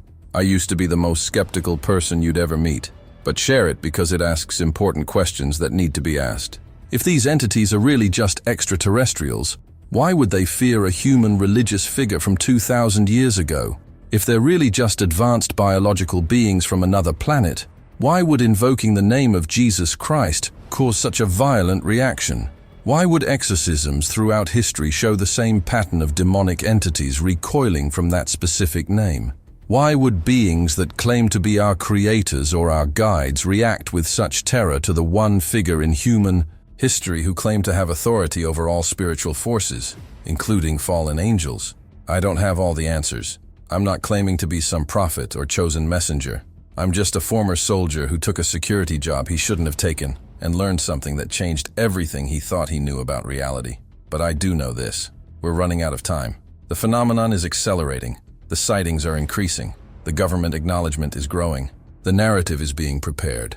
And when full disclosure comes, when the world is introduced to these beings and told to accept them as our space family or our ancient ancestors or whatever story they're selling, humanity is going to face a choice. We can believe the lie that these are advanced aliens here to help us. Or we can remember the ancient warnings, recognize these entities for what they really are, and stand firm in the authority that has been given to us through the one name that they cannot overcome. I chose my side in that containment cell when I asked my question and saw the truth in Theta 9's panicked response. I chose to believe that there's more to this universe than just matter and energy, that the spiritual realm is real, that there are forces of darkness and forces of light, and that we're all caught in the middle whether we acknowledge it or not. Now you have to choose your side. Are you going to believe the comfortable lie that we're alone in the universe except for friendly aliens with advanced technology? Or are you going to consider the possibility that the ancient texts were right, that demons are real, that fallen angels walk among us, and that they've been deceiving humanity for millennia? Are you going to trust entities that fear the name of Jesus Christ? Or are you going to investigate why that name has such power, why it compels these beings, why it's been used for 2,000 years to cast out demons and break spiritual bondage? I was an atheist when I entered Area 51. I believed in nothing except what I could see and measure and verify. But I asked an alien why it feared the name of Jesus Christ, and what happened next shattered every certainty I'd built my life on. I can never be the same person I was before. I can never unsee what I saw or unknow what I learned. And now, I've passed that burden to you. You've heard my story. You know what I witnessed, and you can't unhear it. So what are you going to do with this information? Are you going to dismiss it as the ravings of someone who had a psychological breakdown? That's what they want you to think. That's what their psychiatric reports would claim if they were ever made public. Or are you going to look at the evidence yourself? The historical accounts, the religious texts, the exorcism records, the UFO phenomenon, the abduction reports, and ask yourself if maybe, just maybe, they're all describing the same thing from different perspectives. If maybe the aliens and the demons are the same entities, and we've been deceived into thinking they're two separate phenomena when they're really one, all I'm asking is that you think about it. Research it yourself. Don't take my word for it, but don't dismiss it out of hand either, because the stakes are too high and the deception is too complete. We're living in the endgame of something that started thousands of years ago, and most of us don't even know we're players in it. The fallen ones are preparing for their final move. The disclosure is coming. The great deception is almost complete. And the only defense we have is knowledge of the truth and the authority that's been given to us through a name that transcends time and space and has power over the spiritual forces that have been controlling human history from the shadows. If I disappear after this, if this is the last anyone hears from Marcus Webb, then you'll know I was telling the truth. You'll know that what I witnessed was real enough, dangerous enough, threatening enough to their agenda that they had to silence me permanently. But if that happens, don't let my story die with me. Keep asking the questions. Keep connecting the dots. Keep investigating why these entities react with such fear to that one specific name. Because that fear means something. That panic means something. That authority is real. And it's the only weapon we have in a war most people don't even know is being fought. I asked an alien why he feared the name of Jesus Christ, and what happened next will haunt me forever. But it also freed me from the comfortable lies I'd been living in. It showed me that the universe is stranger and more dangerous than I imagined, but also that we're not helpless against the darkness. There's power in truth. There's authority in that name. And there's hope, even in the face of cosmic deception, that humanity can wake up before it's too late. So remember this story. Remember what happened when I spoke that name in Containment Cell C, 7 levels underground in the Nevada desert. Remember that the entity masquerading as an alien revealed itself to be exactly what the ancient texts warned us about. A fallen angel cast down from glory, filled with rage and fear, and terrified of the authority it can never escape. They're not aliens. They're demons. And they're coming. But now you know the truth. Now you have the knowledge. And knowledge, combined with the right name spoken with genuine faith, might just be enough to break the chains they've been wrapping around humanity for millennia. God help us all.